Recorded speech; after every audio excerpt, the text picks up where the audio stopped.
Grab a glass of water. Take a breather. Yeah. It's not that serious. Go out, listen to some bird calls. You know? Listen to some bird calls. That's funny. Talk of opportunity. All right, let me pull up the stream. Boom. Grab a glass of water. Take a breather. Yeah. It's not that serious. Go out. So we're getting ready for our trip to the Blue Ridge Mountains. Oh, that's gonna be so much fun, dude. I'm so happy for you. I had a blast. It was so relaxing. It was. I think I sent you pictures. That's gonna be so much fun. Yeah, you did. And that's even though it was like a bachelor party. Like, you know what I mean? Like, it could have been even more relaxing than that. Teresa's freaking out because the warmest it's gonna be is 59 degrees there, and I'm like, "What are you talking about?" Oh no! It so when we were there at 30, mm-hmm. It was like 30, and dude, I was sweating. Like, it says that much, but it feels different because it's like drier, right? Yeah. I mean, that's kind of what I figured.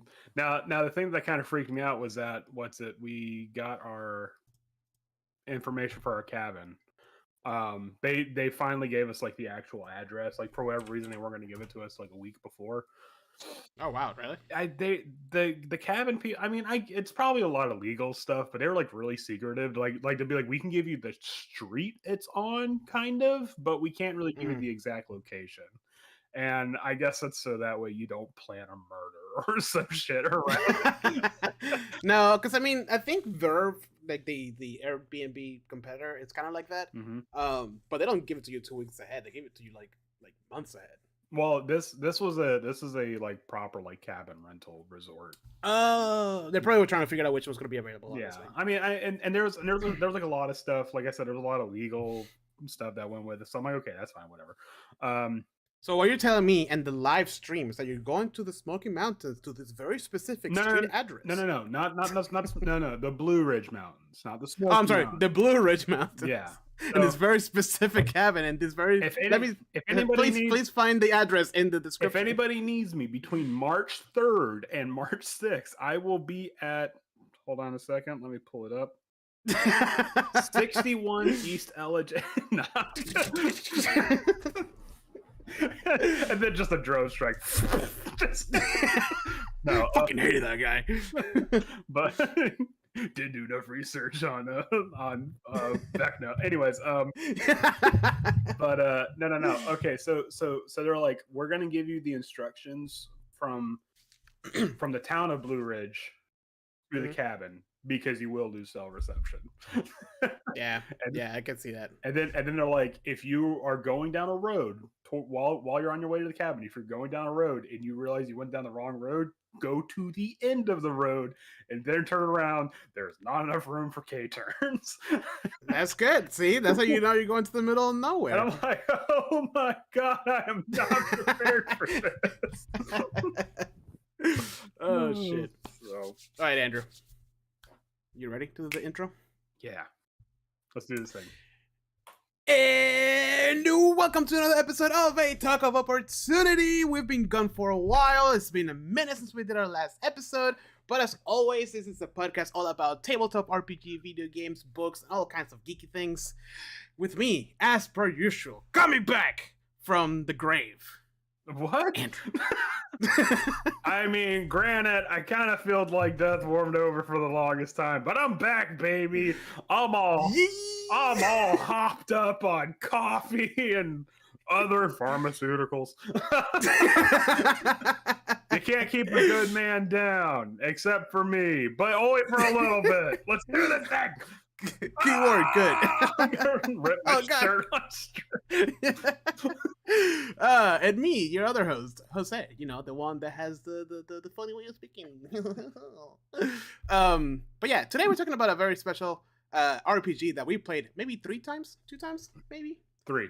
That you would think Andrew will be all over this, DMing this, but instead it's me. Today we're talking about no, because I Call of Cthulhu. Because I want to be subjected to it. That's right. Yeah, I get to run it, and he gets to be mortified at my descriptions of very visceral things. But with that, let's play the music and get going with this episode. Okay,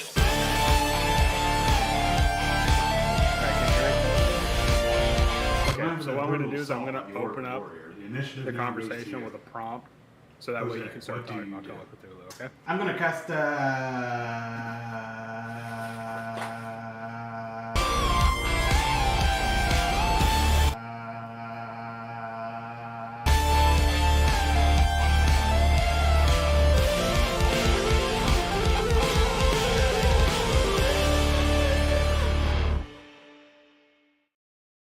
And we're back, and I'm muted. I'm not muted. Were we muted the whole time, Jose? No. Jose, No. look at me. Were we muted the whole No. time? Why are you sweating? No. Why are you sweating? I know you. I'm always sweating, bro. No, I know you keep your apartment cold. Okay. No, I turn off the fan because it makes a noise. Okay. No, I muted when the thing is going off. Because Gotcha. You'll hear me. Well, Jose, we started session 0 for the Sunless Citadel, right? Soundless Citadel. And I said I was gonna. Wait. We can't get started quite yet. Why not? Traditions, bro. Come on. Andrew, before we get going with this deep dive into insanity, what are you drinking today? I'm drinking a iced coffee version of the Sumatra K-Cup from Starbucks because I didn't have enough time to make my cold brew, and I gotta be perfectly honest with you, I am not impressed. Like, Sorry. Starbucks coffee's not that great to begin with, but the K-Cups are like I'm like, this is technically coffee. I'll get you through, right? Put a bunch of sugar in it, you'll be good. Yeah, this is all creamer because I just Sorry. I'm drinking because I'm the one who's kind of driving this episode. A Alani energy drink. Ooh, Zero sugar, and they're very tasty. I realized recently that I cannot drink energy drinks anymore. Why? I think I told you this. So I stopped drinking energy drinks because my boss buys these all the time, right? So they're always in the fridge, so I drink these. But then last time they went to Sam's Club, they bought like a big pack of energy drinks of a sugar-free Monster, right? With all a bunch of different flavors. So I'm like, oh, sweet. And he gave you the mad shits. I get it. No, it didn't, dude. Like the minute I drank it, like I was like halfway through the can, I felt like it's burning on my stomach. Like it was like carving. Like I was like, fuck. Okay, no, can't do that. Red Bull Reign, which has like way more caffeine than that. Alani, which has 290 milligrams of caffeine. Like fine, but Monster, no. My body's like, nah, bro, we ain't doing that. Was it specifically the sugar-free Monsters? I don't know. I haven't tried the regular one in a while. Because I have heard of like sugar alternatives like really messing with people's stomach. Yeah. It could be, honestly. But yeah, no, these are really good. They don't taste like they're sugar-free. You know how like sugar-free ones have like that weird flavor? Yeah. No. And they don't taste like energy drinks either. They just taste like a nice soda. It can't be any worse than that mushroom elixir one that I had. Oh my god. Why don't you buy another one, bro? I was really tempted to. I might do it for one episode just so people can experience vicariously through me what it's like to drink a mouthwash flavored energy drink. It was so bad. Gross. Anyways, right, but yeah. So while traditions, very important. So while I'm drinking my coffee that tastes like it was brewed in an ashtray. So we had our session 0 for Sunless Citadel last week. And we were all going through our classes, you know, somebody's gonna play a monk, somebody's gonna play artificer, blah blah blah blah blah. And I said I was going to play a cleric, and everybody rolled their eyes. And I knew the reason why. Hold on. I knew the reason why, and that's because cleric is the best class in the game, and it doesn't matter what situation we get in. We have already won the game. And I can feel the visceral, like, tense, like, fatigue. I am tired of this power fantasy. And Jose, I need something that's the exact opposite of that. I need a downward spiral of deterioration for my character. Do you have anything at all that can scratch this itch of this masochistic, like, just urge to destroy myself on pen and paper? Yes, it's called Traveler. No, all right, folks. Thanks for tuning into this episode. Luckily for you, Andrew, I do have something that is very much down that path, and it's called the Call of Cthulhu. Ooh, spooky. Oh, yeah, do a spit stick. That's all. The horror playing. That's all. The horror role playing in the world of H.P. Lovecraft. By Sander Peterson. So what? Oh, thanks. I just got an ad for my thing. So. Oh shit! The music. Yeah. Sorry, folks. That's okay. So what? Oh yeah. For those of you uninitiated, like myself, still somewhat, despite the fact that I played 3 games of Call of Cthulhu. What is 3 games? 3? What is Call of? Oh, I see. We're doing the German 3, not the. Hell yeah, bro. What is Call of Cthulhu? Well, Andrew, let me cue the music up so I can start talking about this.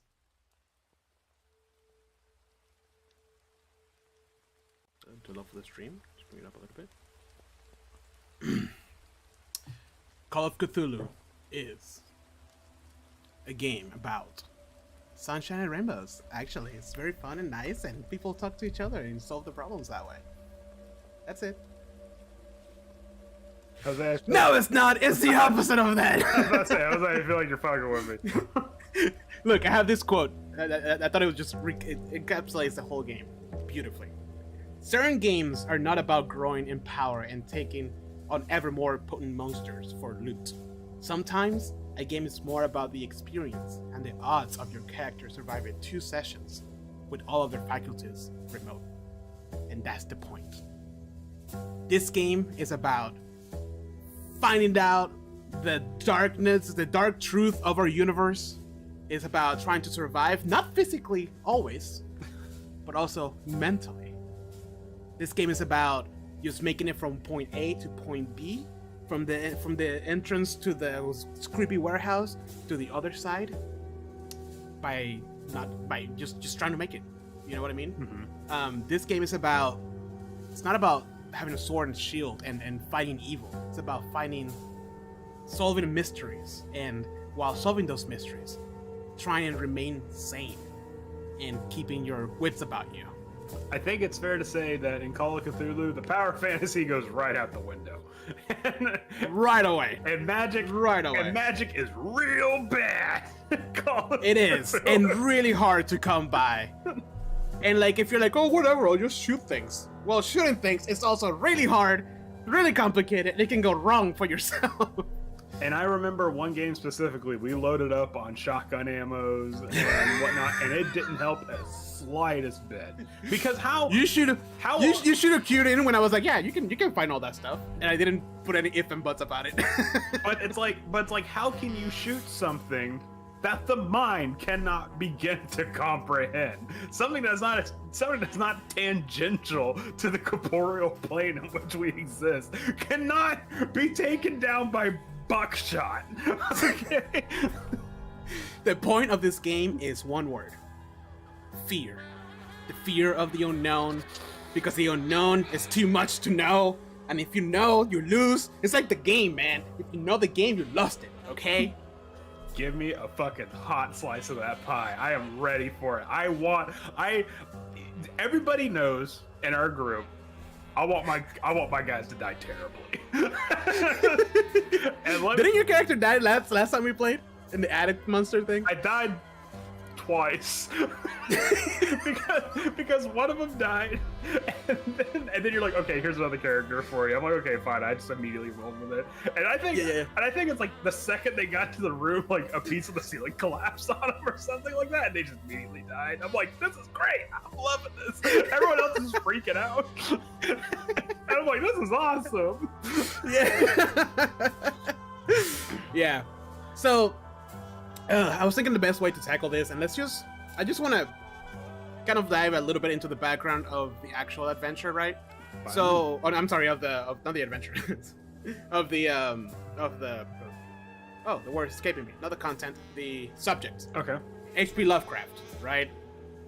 Amazing writer, kind of cuckoo, came out with like the for me the most interesting type of like horror, mm-hmm. which is cosmic horror, right? Like the fact that I think you explained to me the best. Like, he was so fearful of life that he took that and like wrote with it, and it made you understand like that fear is not about finding the monster, the creepy Frankenstein or whatever. It was about finding out that you know very little about things, and that even a small glimpse at like the real truth of the matter and how insignificant you are in this world can drive you mad. The man was afraid of everything.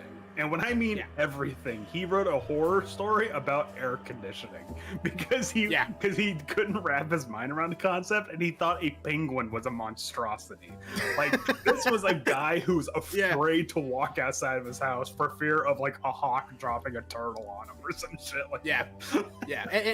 And not so much like that. Well, that also, but like, let's get it out there. This was written in a very different time of ours, and he was a very, very, very problematic person.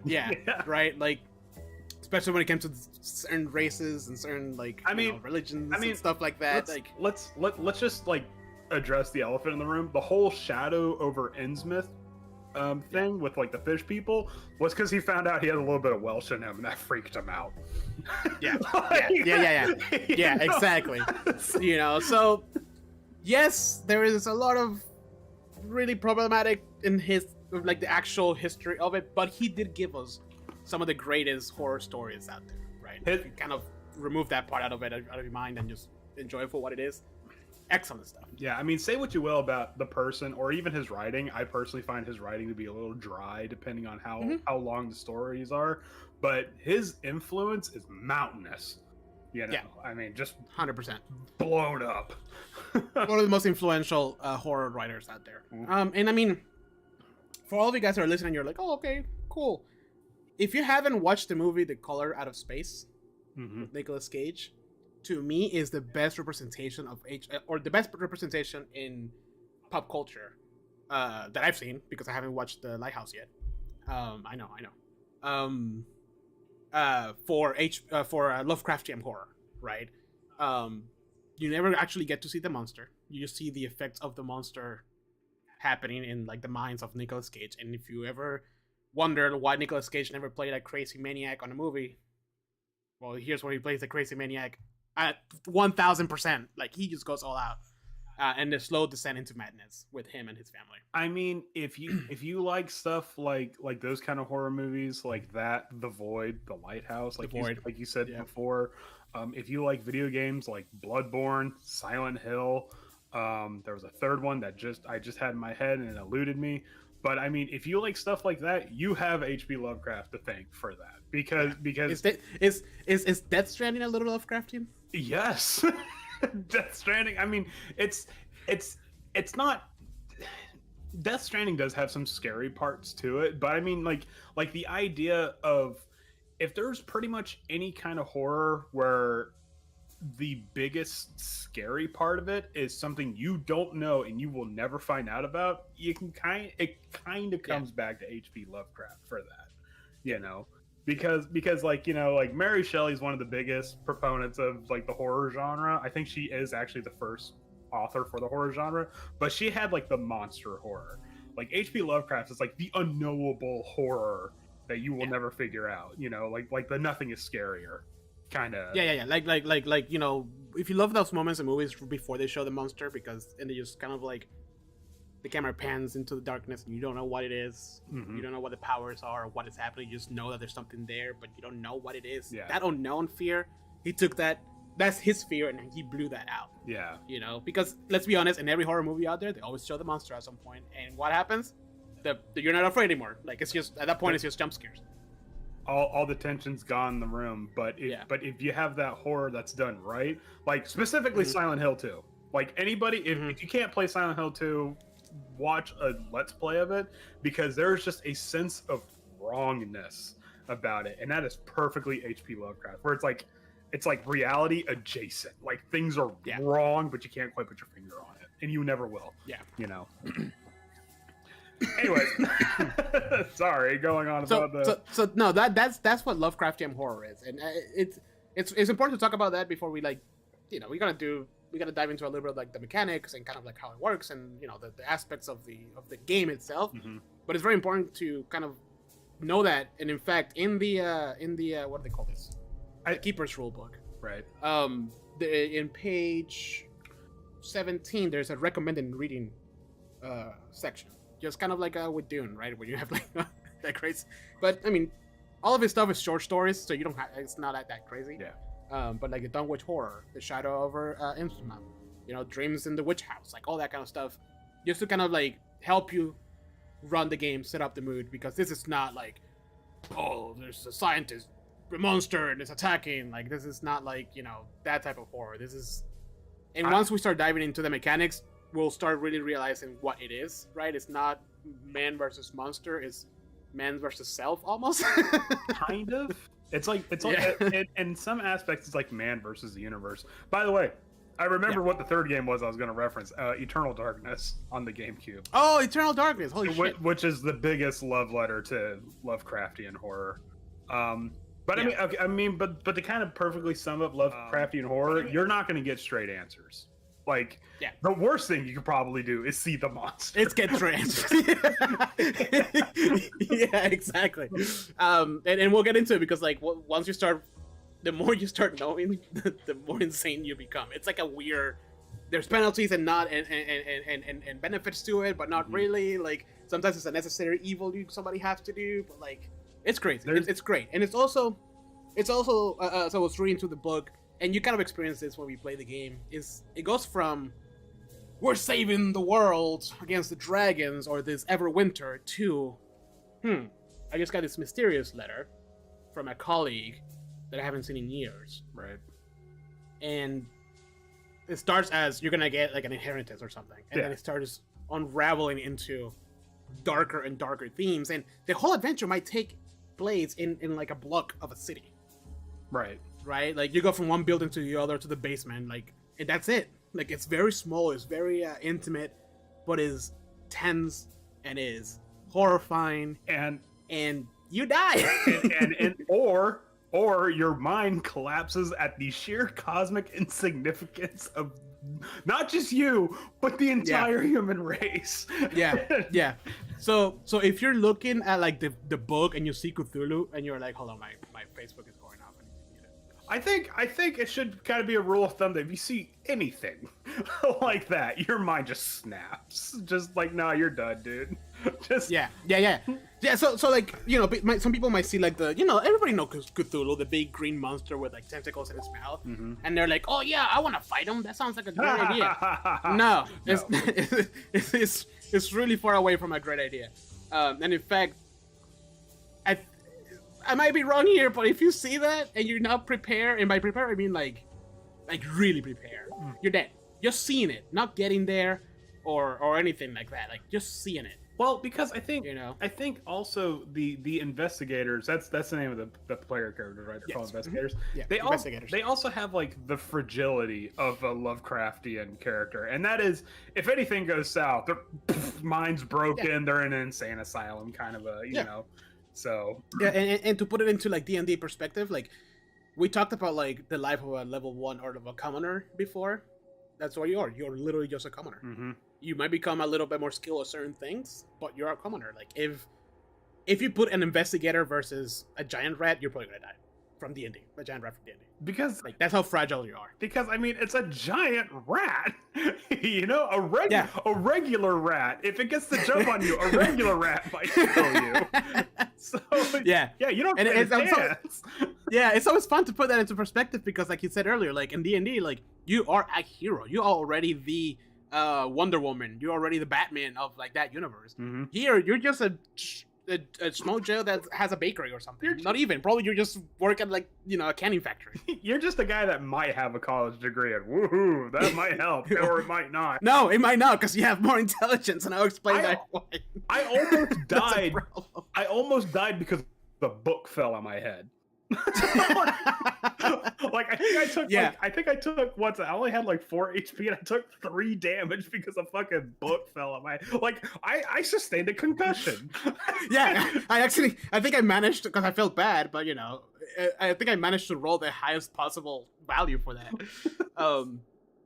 So that kind of puts into perspective like Call of Cthulhu, right? Like the whole you're insignificant, you don't really matter. Once you realize that, is when you go mad and insane, because it's like the opposite of like what humans are driven to be. humans are always like, oh, I'm special. I'm gonna do something different with my life. This, like, you're not. No, sorry. there's no, you serve no grand cosmic purpose, and in fact, the best you can hope for is that Yog Sothoth doesn't fucking wake up from his eternal cosmic dream. Yeah, because isn't that like one of the truths that you told me that was like if you find that out that we are all just part of a dream of this one cosmic entity. Mm-hmm. And at any minute he could wake up. It's kind of like, you know, when you're in like elementary school and they tell you like the sun can blow up, and like for some reason you forget the fact that they say that in 5 billion years. Yeah. But as a kid you're like, any minute the sun might blow up. But no, that's why is nobody doing anything?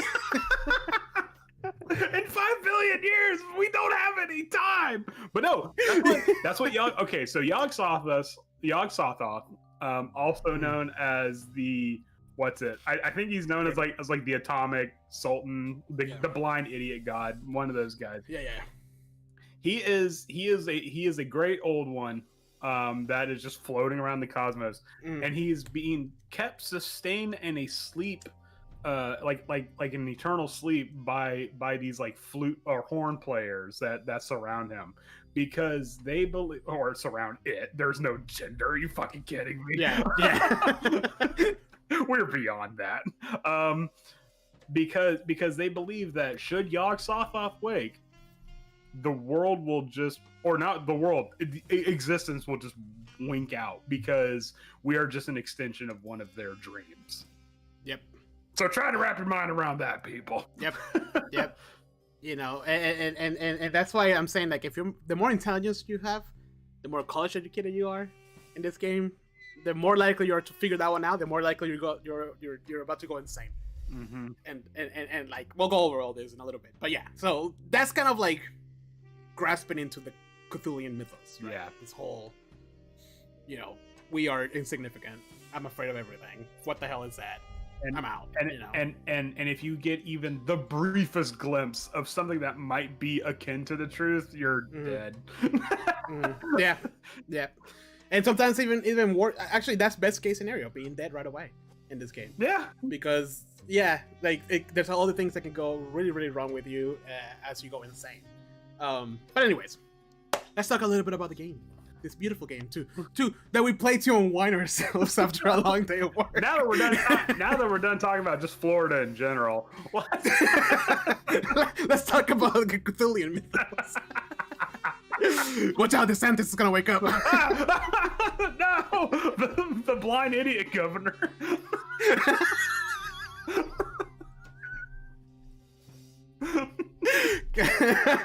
Oh, that's great. Oh, all right. So a little bit about the system. The system was first introduced in 1981, so it's not that old, but you know, it's one of the first ones. That's older than I thought it was. Wow. Were you thinking like 90s? Yeah, I was thinking like 96. For some reason, I had it pegged exactly at 96.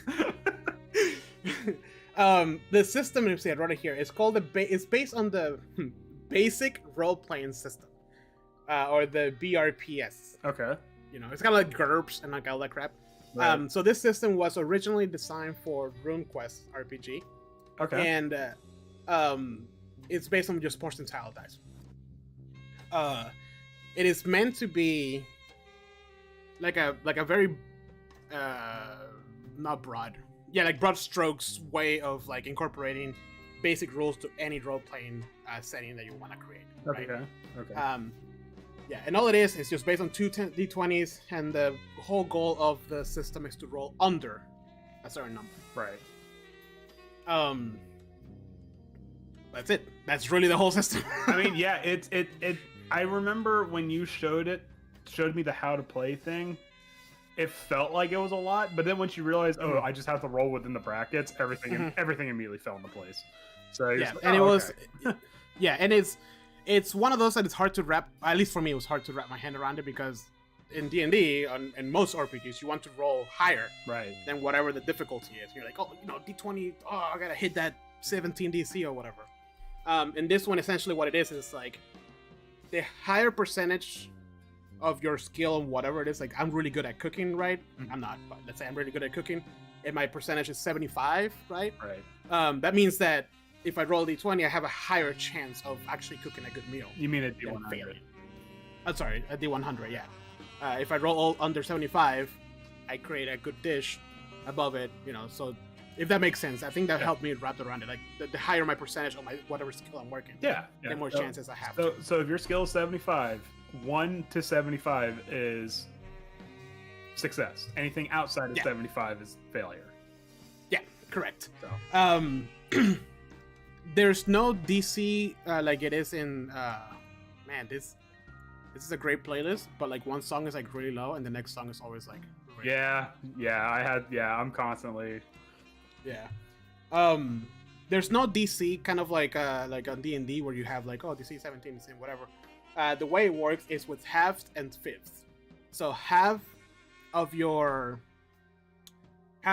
percentage, whatever that is, that means it's a hard roll because you have to roll half of your 90% or whatever. Okay. So you have to roll 45 or lower, or a fifth, which is a fifth of your percentage, which is a, what do they call it? Extreme. An extreme difficulty. Okay. And that's it. So every skill in the game, it's either you roll below your skill percentage, your half, or your fifth. Oof. Okay. Yeah. That's it. There's no, roll me, less than a 90 or less than an 80 or whatever. Right. That's it. That's the whole game. Okay. That's all it is. That actually sounds pretty easy then. It is. Because, again, the part of the game is not necessarily too much about killing monsters or doing crazy things. It's about surviving. Yeah, just getting through it. Yeah. So you have some skills. I'm sorry, not skills, characteristics. Man, this playlist. If you want to change it to something else, you can. And I'm just gonna put it. I'm just gonna put it really low now that I'm actually gonna start talking. Okay. And looking at my notes. I'm just saying you're not bound to it, so. No, I like it because it has like that little What else does take place? 1800s. Yeah. Yeah. So we have the ones that we're most familiar with: strength, constitution, dexterity, intelligence. Right. Right. Those are your characteristics. Mm-hmm. And then we have a couple new ones. We have size, which is how big you are, like in as a person. Right. I mean, I'm gonna go through each one of these. Aptitude, power, and education. Okay. So, from top to bottom, some of these are gonna make sense right away. Some of them are gonna be like, oh, okay. Yeah, you might. So strength. You might want to give a quick once over because it's been a hot minute since I've played last. Yeah. So strength is muscle power, how hard you hit. That's it. Okay. Constitution, your health, your vigor, your vitality. Size, your average of both your weight, your height, and your weight. Okay. So, what size you are? Are you a big brute or are you a nimble thief?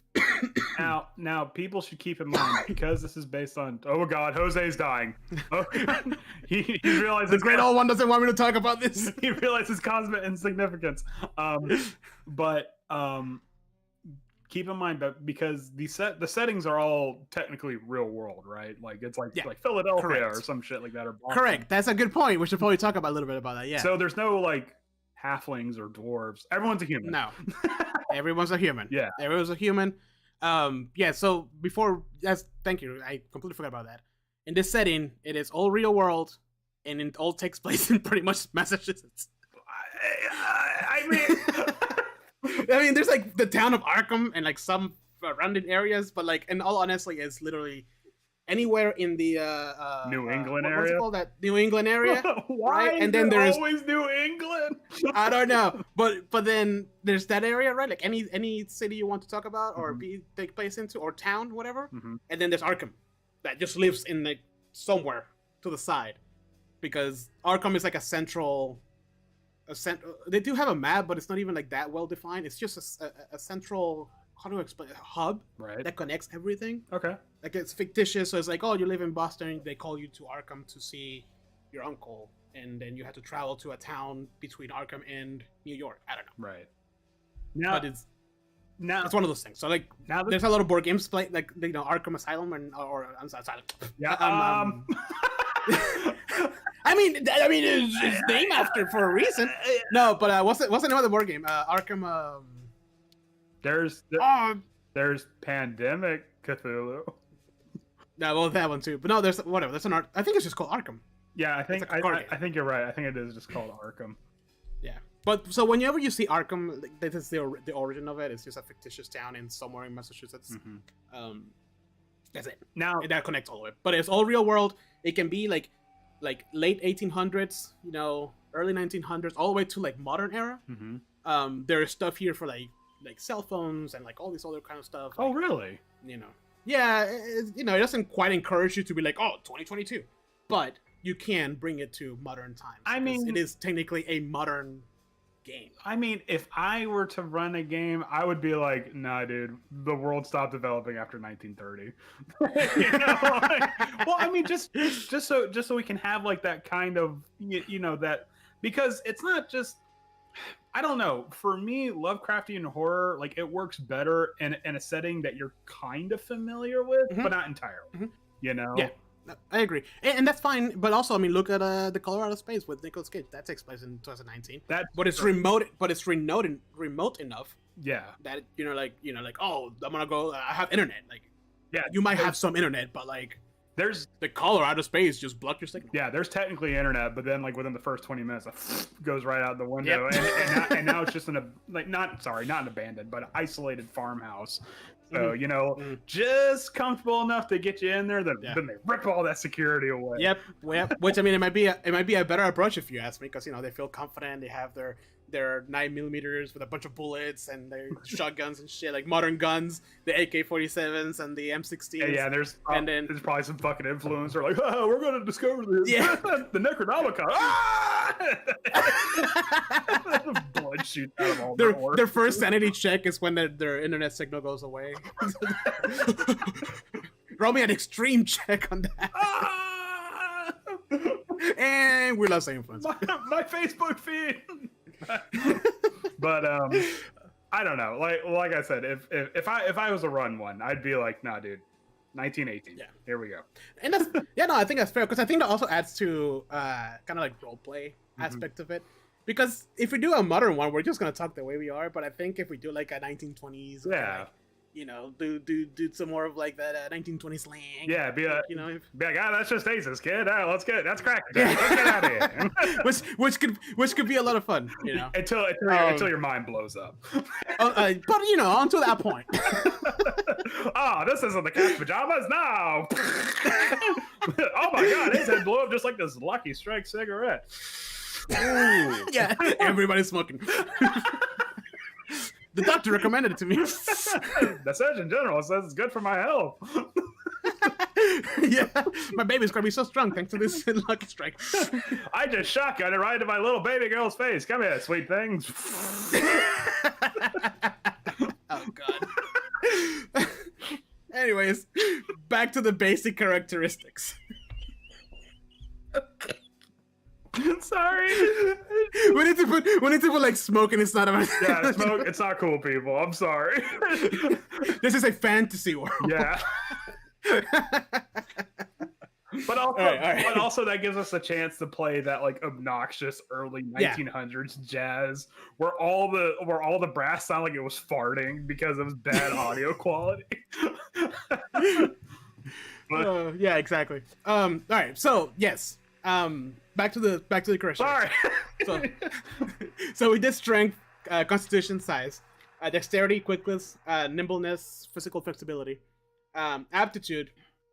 I'm sorry, I said aptitude. I mean appearance. Oh, okay. It is. Yeah, no. It's how physically attractive you are, how attractive you are, both physically and personality wise. Because okay, never mind. I see that working. Yeah, because it's real world, like, you know what I mean? Yeah. Attractive people get into places faster than me. And sometimes you have to kind of like, you know, I don't want to say like seduce. Sweet talk your way through. You know? Sometimes, yeah, you know. So, but I mean, it is that like just like kind of like a charisma thing too, like. You know? Well, there's no charisma. That's what I'm saying. Like, can I like? Yeah, appearance. Yeah. Okay. Yeah. And then you have like the bouncers, like, she walked in legs ago for her. Lips that call my name. Hair like fire, kind of smile can drive a man insane. And then I realized that I was just staring at her for a very long time, saying nothing, and how to start talking. I realized this entire time I was doing my inner monologue. Outer. Yeah. The next one is intelligence, and how well an investigator learns, remembers, analyzes information, and solves puzzles. Okay. Very similar to D&D. Then you have power, force of will / resistance to magic. Okay. And then education, which is formal and factual knowledge and a measure of the time the investigator has spent in education. So how well educated you are, plain and simple. Okay. Right, because in a lot of, still in our world, but even back then it was even more dramatic when you had, let's be honest, most people with money were the ones that were going to college. You know, you had like all these fraternities and shit that had like the cold bullshit going on and stuff like that, versus like the guy who just had to work at the docks to support his family right away, you know? I mean, that was also like a time where like anybody that got any kind of college degree had a career. Yeah. Yeah. So, Anyone. Yeah. Oh my god. The basket weaving, get on in here. What are you doing? What are you doing on the street? Yeah, pretty much. And then we have luck, which this implements like a luck system, which is you get a set amount of luck numbers that you can add to different rolls. Okay. It's a finite number. You get them later, and I'll go after this in different ways, but essentially, I don't want to say push, but how to increase the chances of you achieving something because you're lucky. Right. And then your age. But I mean that's well. I mean, how old you are. Doesn't age? I could have swore age played a role in some things, or am I thinking of something else? Because I thought maybe age, like if you were like older, it affected like your physical. Yes, you are. I don't know why I didn't write this. You are. Okay. I don't know why I remembered that. Yeah. Out of all the things I forgot, that's the one that stuck. Yeah. So for example, 15 through 19, the modifier is that you deduct 5 points from your strength and size, and also from education. Okay. Roll twice for luck and use the higher value. Okay. Because you're younger, more nimble. And then if, let's say 40s, you deduct 5 points from strength, con, or dexterity. How embarrassing. That's okay. Or split it across 2 or all 3, or reduce your appearance by 5 points, or make 2 improvement checks for education. So luck and not luck. So there's age, and then damage bonuses that are determined by your characteristics, that kind of like drive your character even more. Like it personalizes your character even more than what it already is. So age let me turn off my alarms. That's okay. So age actually affects your character creation. Yes. Unlike in D&D where it's like I could be 999 years old and you'll be fine. Yeah, I'll be totally. Yeah. Yeah, and I think the brackets are 15, 19, 20s or 30s, 40s, 50s, 60s, 70s, and 80s. Okay. So for example, 80s deduct 80 points from strength, constitution, and dexterity. Oh, shit. Yeah, it's split 80 points, yeah. So you can, I mean, you're 80. Yeah, that's true. You can split across 1, 2, or all 3. You reduce your appearance by 25 points, but then you make 4 improvement checks for education, so you're wiser. Yeah. So then you have, once you determine this, and the way they're rolled is they're specific rolls. They're not like the ones that for D&D where it's like roll 4, take the lowest, or point by, or standard array. So the way it works is you do 3d6 and multiply by 5. Okay. You wanna do it? I'll do it. Let me get. All right. So let's determine your strength. Here, I'll open a little. Let me get 3d6 because I do have 6. I have a whole bunch of d6s here. All right, 3d6. You said? Yeah, 3d6. Okay. And then multiply by 5. Okay, so I got 15. Get that calculator out, boy. Yeah, because I forgot how to do quick maths. So 75. So your strength is 75%. Ooh, I'm a buff boy. All right. Yeah. Now let's do your constitution. Same. Okay. So that is 9. Multiply by 5. 45. So, ooh, you mean you're a bodybuilder where you're like big muscles, but you run out of breath real quick. but I didn't get vaccinated. Let's do your size. Okay. So this one is 2d6 plus 6. 2d6 plus 6? Yeah. Okay, sorry. So then that'd be 7. So what? 13? 13 multiplied by 5. Okay. 65. 65%. So you're pretty average. Oh shit! I just dropped a metal dice on the laptop. So let's do dexterity now. 3d6 multiplied by 5. Okay. Ooh, that's not good. That is not good. That's a 15. So you're literally like a musclehead. I rolled all ones. Oh. All right. How about your appearance? I mean, with that many muscles, you must be good looking. I don't know. Ooh, maybe. Hold on. No, that can't be right. Hold on. 60. 60? Okay, above average. You know, not a lot of people. You know, some girls don't like that many muscles. Yeah. Intelligence is 2d6 plus 6 multiplied by 5. 2d6 plus 6 multiplied by 5. Okay. So 60. 60. All right, your characters turn out to be pretty average. Power is 3d6 multiplied by 5. Ooh, that might not be good. Let's see. 40. Ooh, below average.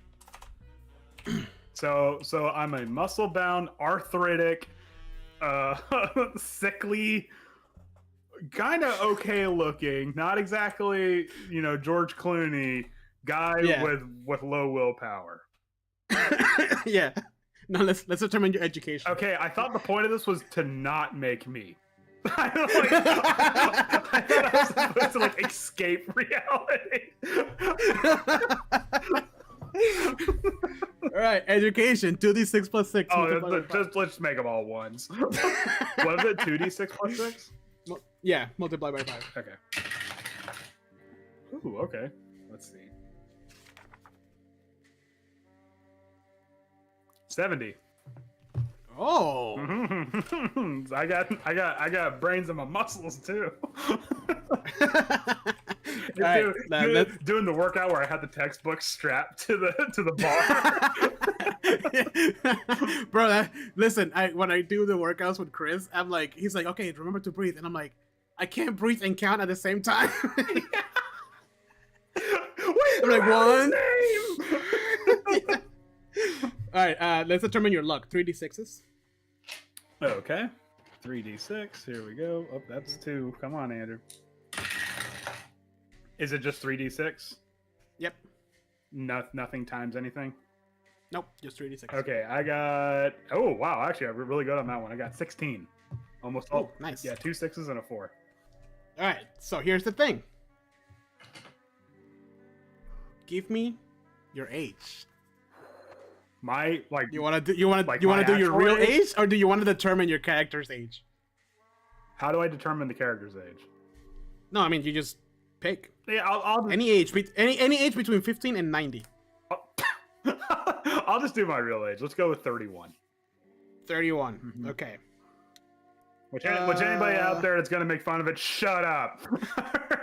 Actually, it just says make an improvement check for EDU. Yeah. So in this one is you roll D100. Okay. And if you roll under your within the bracket.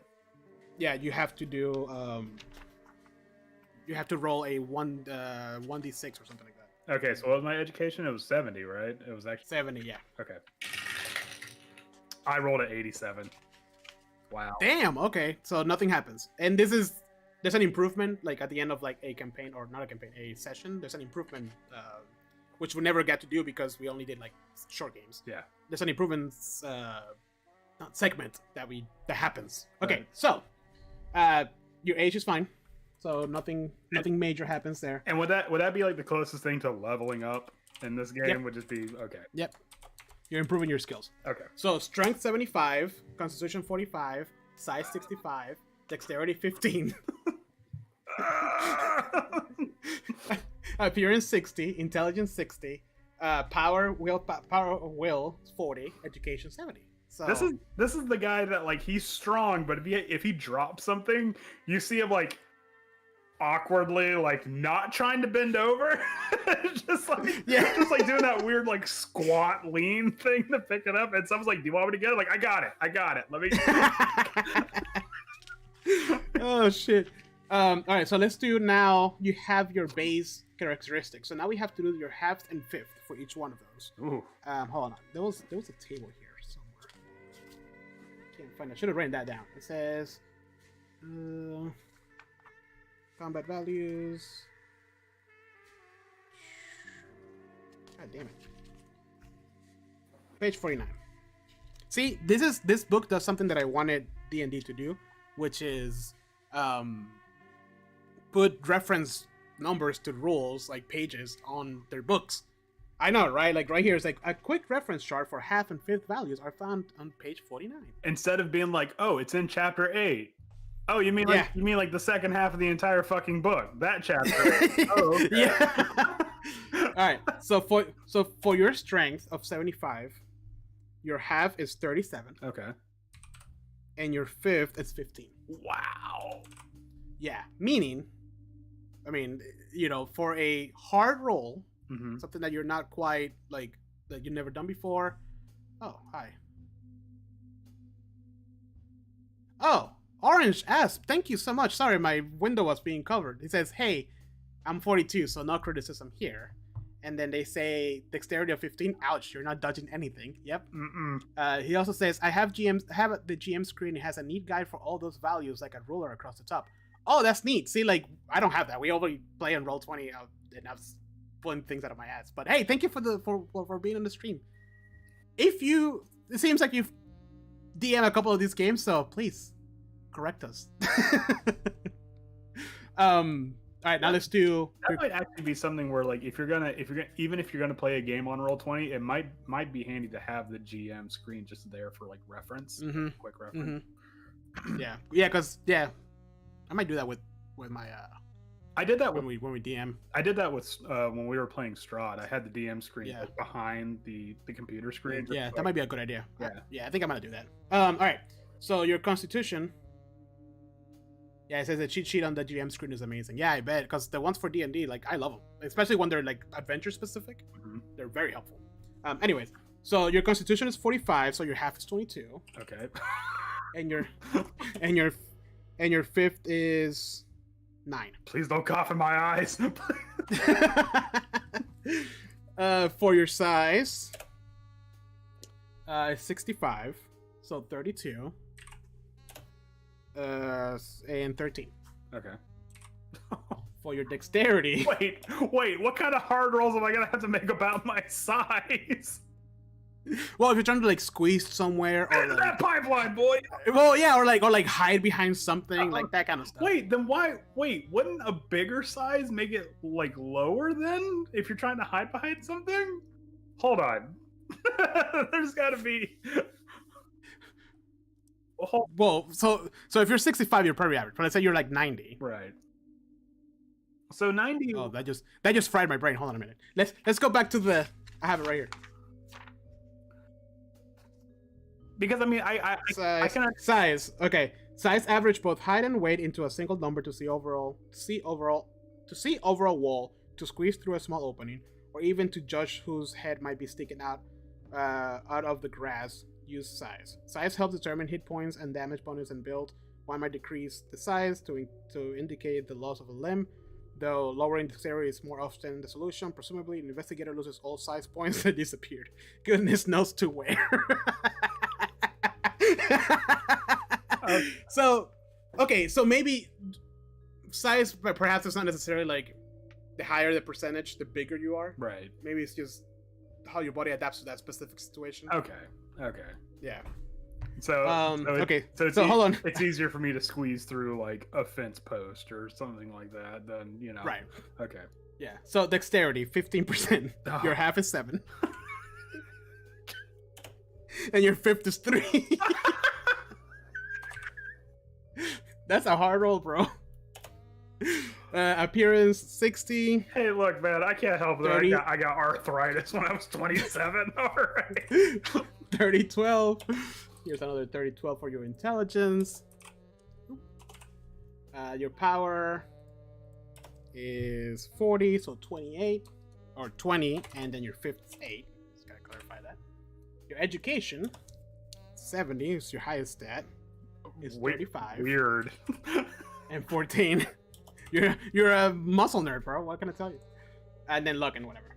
So, boom, you have all your characteristics and all your DCs for all the roles and stuff. Okay. So, that will come into play later, but that's it. Like after that, everything else is just roll under those numbers. Okay. You know, once we get into like backgrounds and stuff like that, then you're gonna have to like certain things will get advantage of other things and determine other things like so reduce ADC. Yeah, so there's other modifiers. Okay, so the backgrounds actually serve mechanical purposes instead of just being like fluff or something like that. He says, with a number that low, I'll probably let them reroll dexterity. A value that low can lead to game-ending issues unless the GM fudges some stuff. No. Interesting. I'd be like, No. look, dude, I get it. I appreciate it. But I'm the kind of guy, like, I make characters going in knowing they might not come back out. So, Yeah. like, actually, me rolling low is like, to be fair, when we play, we're at this point we're like, yeah, if I die, I die. Let's roll. I mean, there was a reason why I legitimately wanted to play Tomb of Horrors when you said Yawning Portal, because I'm like, just throw my dude in the meat grinder. We're getting there. We're gonna get there. Yes. Yes, and then one of the other things is your damage bonus, which is your side plus strength, which is when you hit things, you get a little plus whatever plus. To do certain thing, but that's pretty much it. Because I mean, it's not, hold on. Going back to character, going back to characterization. Like, if my character dies, I can just roll another one, right? Like, I don't have to, I'm not like out of the game permanently or something like that. Like, if you die, you die for real. Correct. It'll be treated kind of like how we do with. Oh look, it's my twin evil brother showed up. Obviously, like, it can be more involved than that. Yeah, but, he gets a plus. You'll just play another character. He gets a +5 appearance due to his evil mustache. He's constantly. Yeah, so the ladies love it. So I mean, that's fine. So if my character dies, oh no, it's a horror game. Like, dude, come on. Yeah, so they say, haha, fair enough. In longer campaigns, character attrition is very high. Most people go in with 3 characters made, a backup for their backup. Andrew, this is all up your alley. We should probably just do a campaign on Call of Cthulhu. I really want to, because I want to see how the long, full thing. Yeah, I want to see how long I can run this gambit for. Like, I don't want. I mean, if don't get me wrong, I'm not like like like burning ants under a magnifying lamp or anything like that. But like, if it's something like, if I have a character that goes from beginning to end, I know they're gonna be totally messed up by the end of the game. Right? Like, they're gonna have phobias and they're probably missing a couple limbs or some crap like that. But I also go into these games knowing there is a very high chance I'm not gonna survive. Yeah. No, and that's fair. I think, man, maybe I should get like Orange Asp. Is there? So we played the starter set, right? The 3 adventures that come in there, and another one on the Keeper's Guide. Is there one that you recommend for a group, for a first time group? Like an actual long campaign?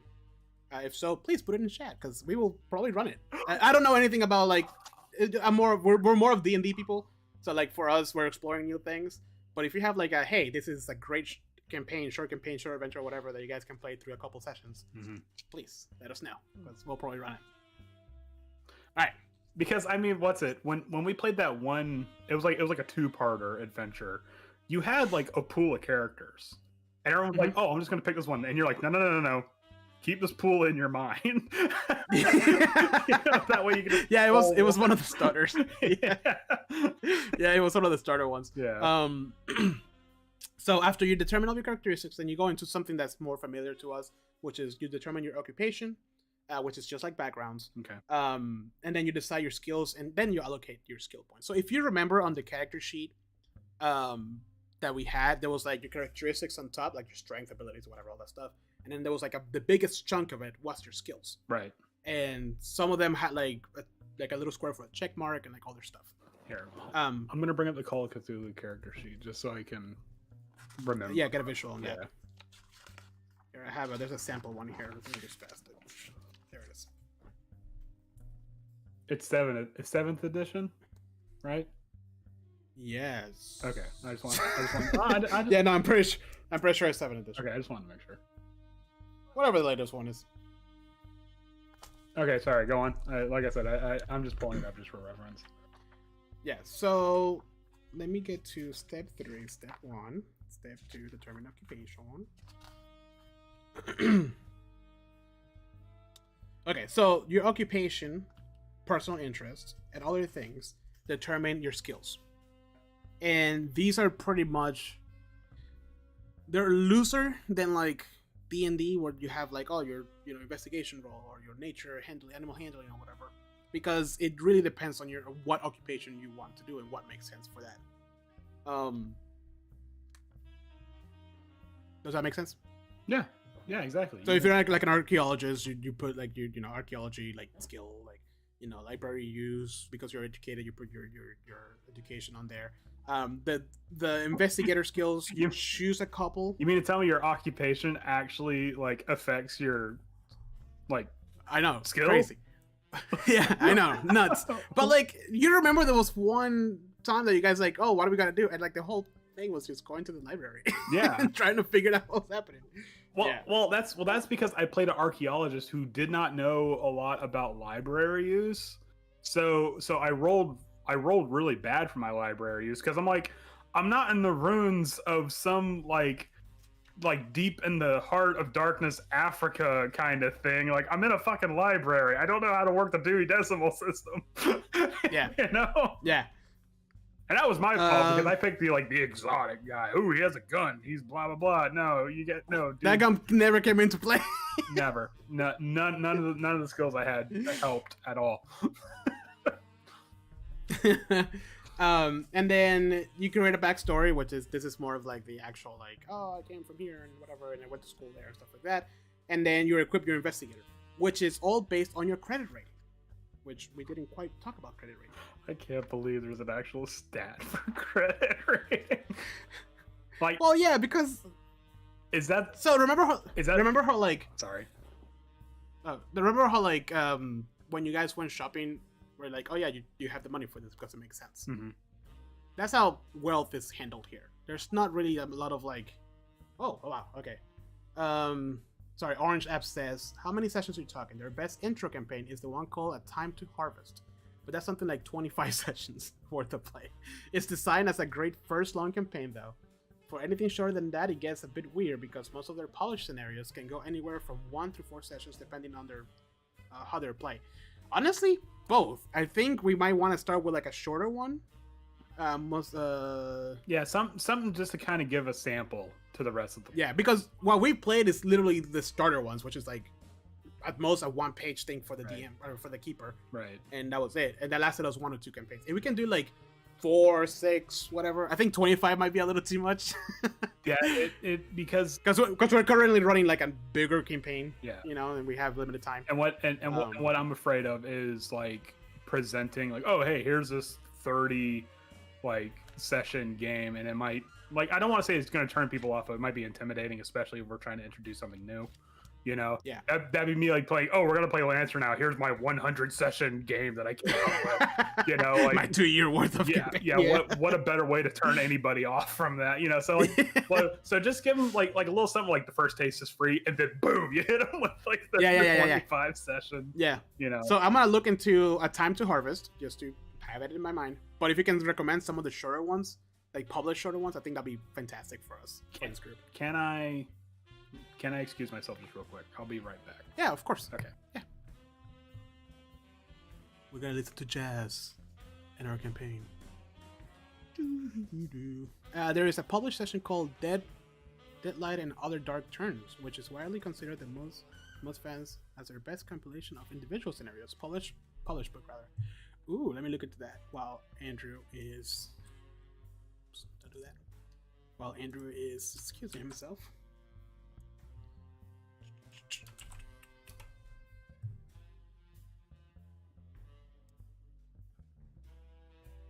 Light. Is it an actual book, or is it just digital PD? Oh, 5 out of 5. Damn. All right.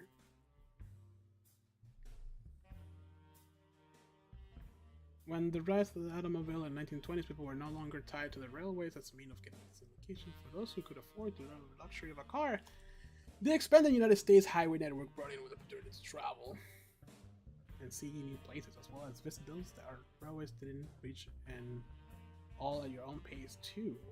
The scenarios. Deadlight and Other Dark Turns contains 2 scenarios for Call of Cthulhu 7th edition. Okay, so if you hear a little bell ringing, that's my cat. She got in the room. Oh, okay, that's fine. Along with 6 stories. So it contains 2 scenarios, Deadlight and Other Dark Turns. Ooh. And for 7th edition, and dealing with the theme of roadside adventures, along with 6 story seeds for the keeper to expand and develop. Oh wow. Okay. I would imagine something like this, because it seems kind of weirdly rules light. I would imagine it'd probably be pretty easy just to add stuff Keep going. to it. Yeah. Yeah. So it's in the classic. Well, you said rules light, but combat gets a little complicated sometimes. Yeah, but combat doesn't really happen too crazy. Too often like it does in D&D. You're not supposed to have combat. Yeah. like if you're fighting, you're already in a losing scenario. So in the classic Dead of Light scenario, not revised, a chance encounter with a distressed young woman leads the investigator into the hideous aftermath of a crime gone terribly wrong. And then in the brand new Saturnine Charlotte scenario, seeking help from a nearby homeowner after their vehicle runs out of gas, traps the investigators in a house where nothing is quite what it seems. Ooh. Okay, I'm gonna favorite this one. Spooky times. All right, cool.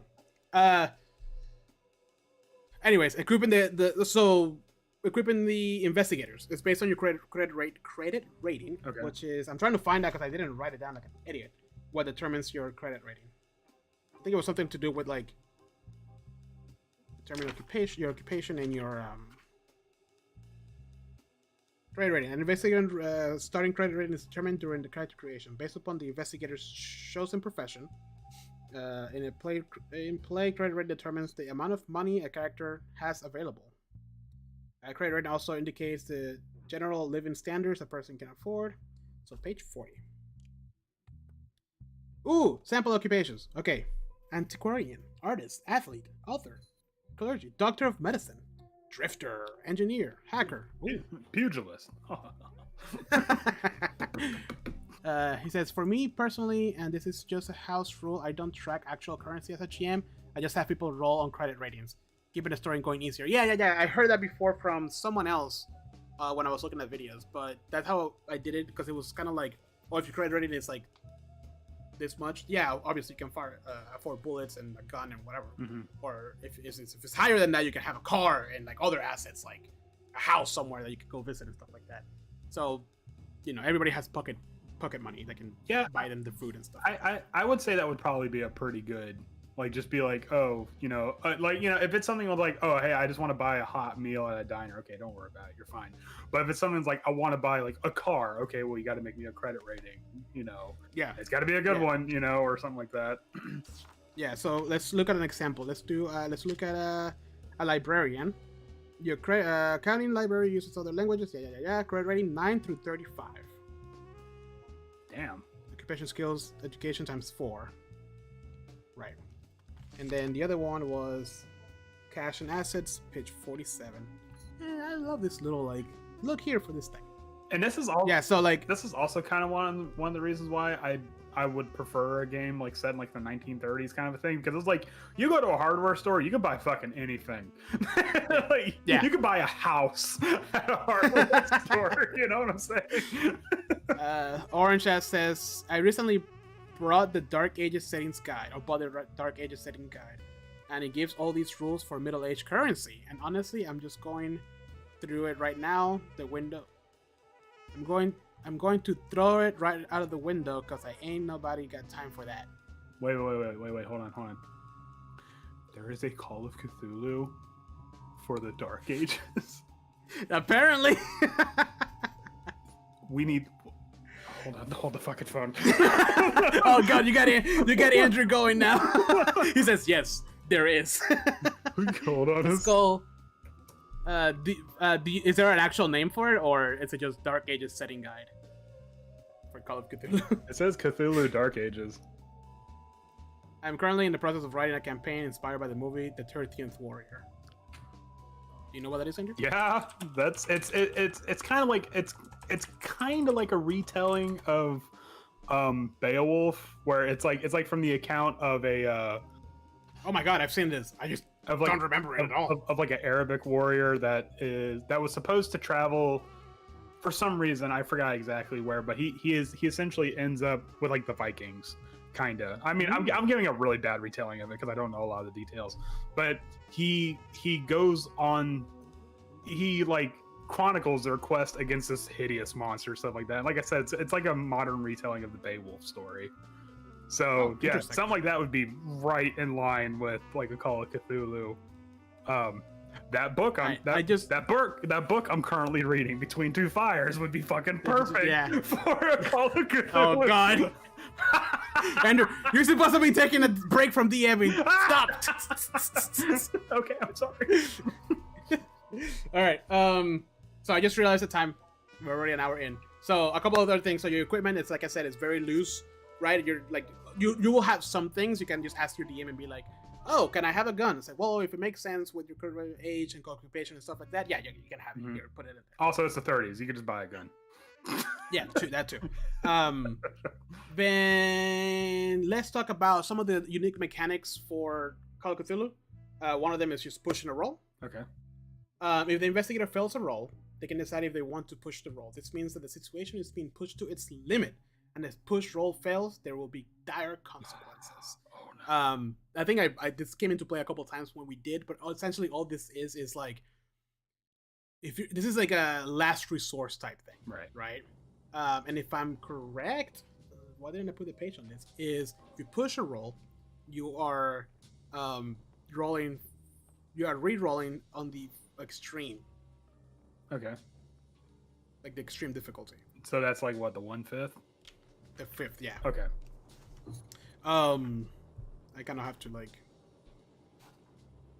see if I can get there faster. Skills. If you succeed, but you get to do the roll a second time. If you don't, like, you will lose a limb or you will die. Right. Like, it's very dire type thing. Yeah, this is high risk, high consequences, you know. Yeah. Or, sorry, high risk, high reward. Yeah. Everything has consequences in Call of Cthulhu. Game system. But why... Hi, how can I help you? You part of the podcast? Come here. You can? Yeah. She wants to jump in my lap. Yeah. And obviously there's like a lot more to like rolls with advantage dice and all that stuff where you get like an extra like D10 and you just take the highest one. Mm-hmm. There's that going into depth section. Because there's nothing scarier in Call of Cthulhu than being in debt again. Whatever, push and a roll. You push the roll. If you succeed on it, it's harder the second time, but if you succeed on it, you pass. It gives you a chance to do it twice. If not, then something really bad happens. Okay. And then the big one is investigator development phase, which we never got to do because we played a very short adventure, and that was it. We weren't going to keep going. But essentially what this is like every time you do a skill check, and you succeed on that skill check, you put a little check mark on your character sheet next to it. Okay. Once the session is over and you guys find yourself resting at somebody's house after this crazy phenomenon that just happened, it's your turn to kind of like quote unquote level up. Okay. Which means like for every skill that you successfully, so Orange says fail the push on a combat roll, your gun misfires and now you no longer have a gun. Stuff like that. There you go. Yeah. Where was I going with this? For every skill that you successfully did during your adventure time, you go through them. Each one that has a check mark, you get to roll to see if you improve on that. And all that is you roll a D100, just like we did earlier. Right. And if you roll under your current percentage, 70, 90, whatever, then you get to roll a D10 above that. Wait, maybe I'm doing it wrong. When an investigator makes a successful skill check, they add a check mark to it. At the end of the session, development phase call everyone to roll a d20 against whatever skill they check. if they roll above the current skill level, you add. Okay, if you roll above the current skill level, there you go. Small detail. You add 1d10. Okay. So technically, you add 1d10 to that that what was it, luck or whatever from earlier, because you roll an 85 instead of a 70. Education. Education, yeah. Yeah. So then you get to add a 1d10 to that. Oh, okay. So let's go back to your small character sheet here. You roll. So now roll me a 1d10. 8. So now your education is 78. I'm a smart boy. You're a smart boy. Obviously, you know, like after you go the next leg of the adventure and you roll another education and you pass it, and the next development phase happens, you have to roll above a 78. So it gets harder and harder the better you are at that skill. I'm slow physically, but I'm fast mentally. Like, if something is approaching me, I'll be like, oh, this is going to hurt. And then that's it. Yeah, pretty much. All right, Andrew. So Okay. now the big one. Oh, wait. Go ahead. No, I was gonna. No. Sorry. No. What were you gonna say? I was gonna say, like, where does like the fun start? And you know what I mean when I say that, like, going crazy. Funny enough, because that was the next part. I kind of figured it was like I want to get into like the mind breaking and you know. So the big aspect of this game, the reason why you're playing this, is to try to keep your character from going insane, which is really hard to do. So now let's talk a little bit about the sanity rules, which start at page 154. The sanity rules that I don't follow because well, this is why I didn't want to record last weekend, because I was like, oh, sanity, you know, you do this, whatever. And then I started going through it.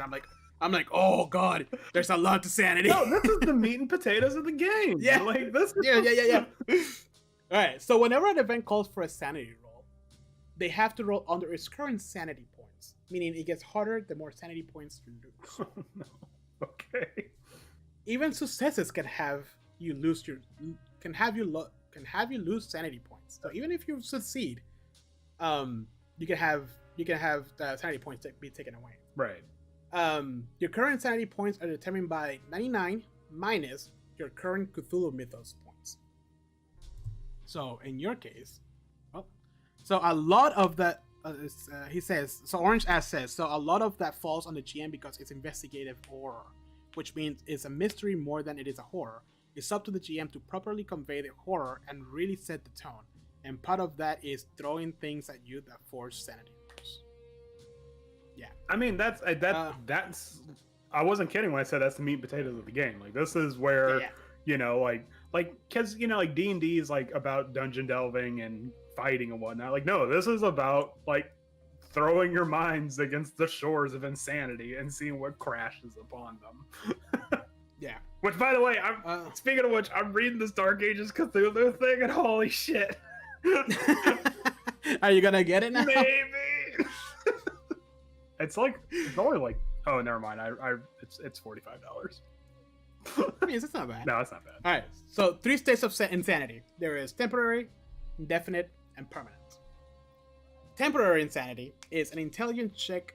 If an intelligence check fails, no sanity is lost, but if it succeeds, and that effect starts immediately for 1d10 hours. See, because remember, the higher your intelligence, the more you're able to understand.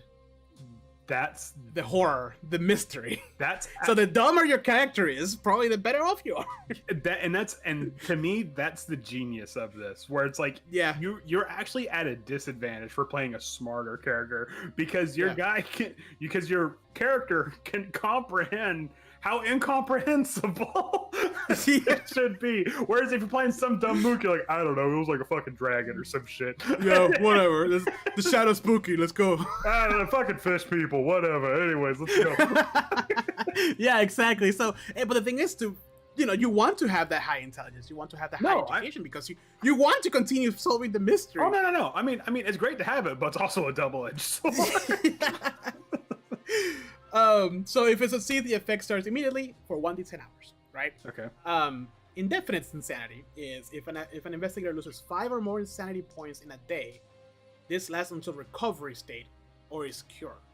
So in a day is considered like an invest. You know, like I guess technically before the improvements phase, you know, development phase. I mean, Right. yeah. So that's a day. Like it's like a full adventure time Okay. type thing. And then permanent, it means that your sanity points are reduced to 0. It becomes permanent and incurable. You are insane. Your character's dead. Wow. No. Well, not dead. There will be a better fate than being this insane. Yeah. You'll only wish you were dead. Yep. So let's talk a little bit about the phases, right? You have phase 1, a bout of madness. The player loses Well, should I make some sanity rolls? Do you want to?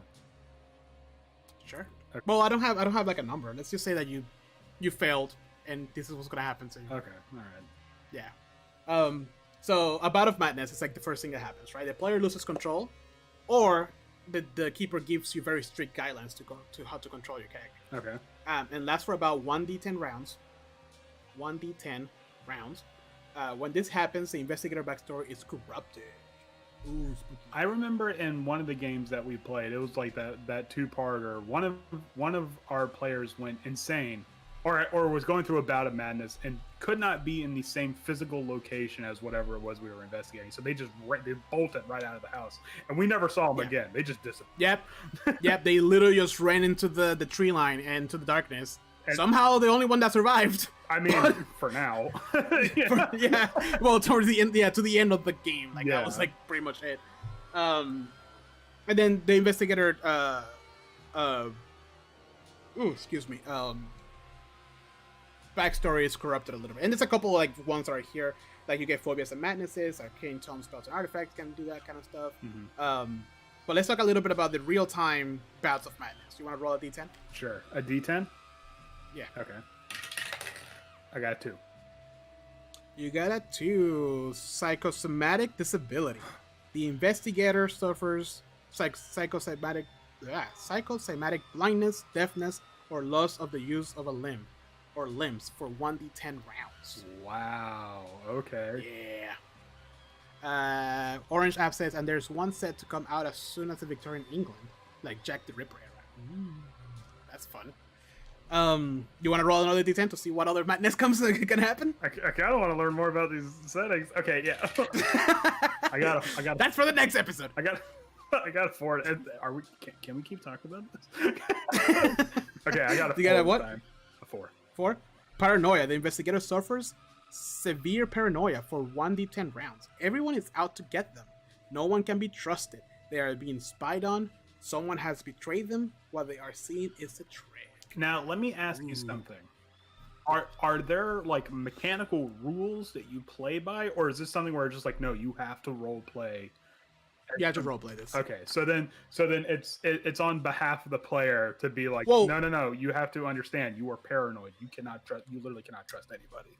Correct, but also remember, this is either the DM, the keeper takes control over your character for that many rounds, right? Or you really role play these bouts. I mean, I would be down to do that, and I know some of our players would be down to do that, but I also know that we have some players. I'm not trying to call anybody out, but they might not be comfortable playing like a more antagonistic role, you know, which is fair. Yeah. So then that might be that would have to be something like if we were to have a session 0, be like, look, you will more than likely suffer a bout of madness, and when this happens, you have to play this way. Like that's the crux of the game, you know.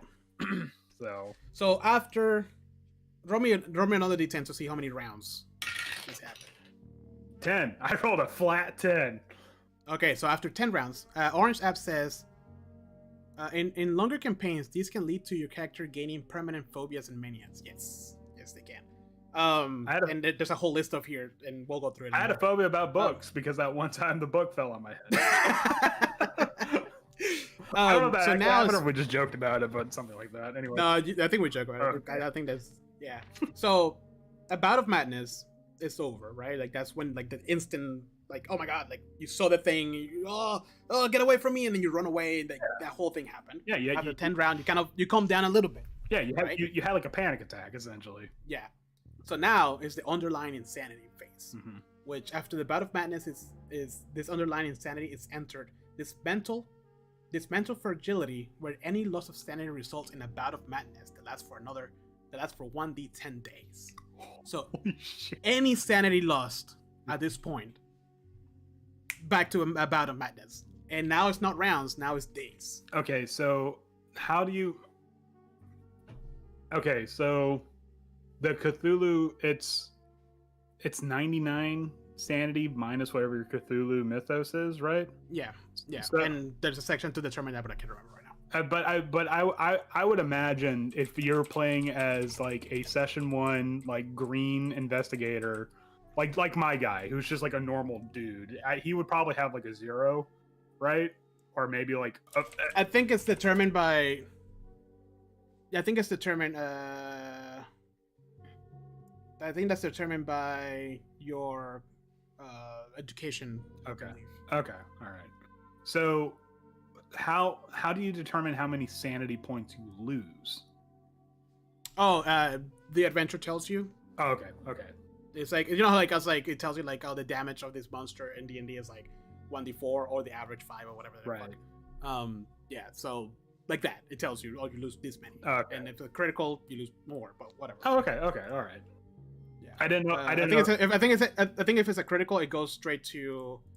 It doesn't go through temporary. It goes straight to indefinite.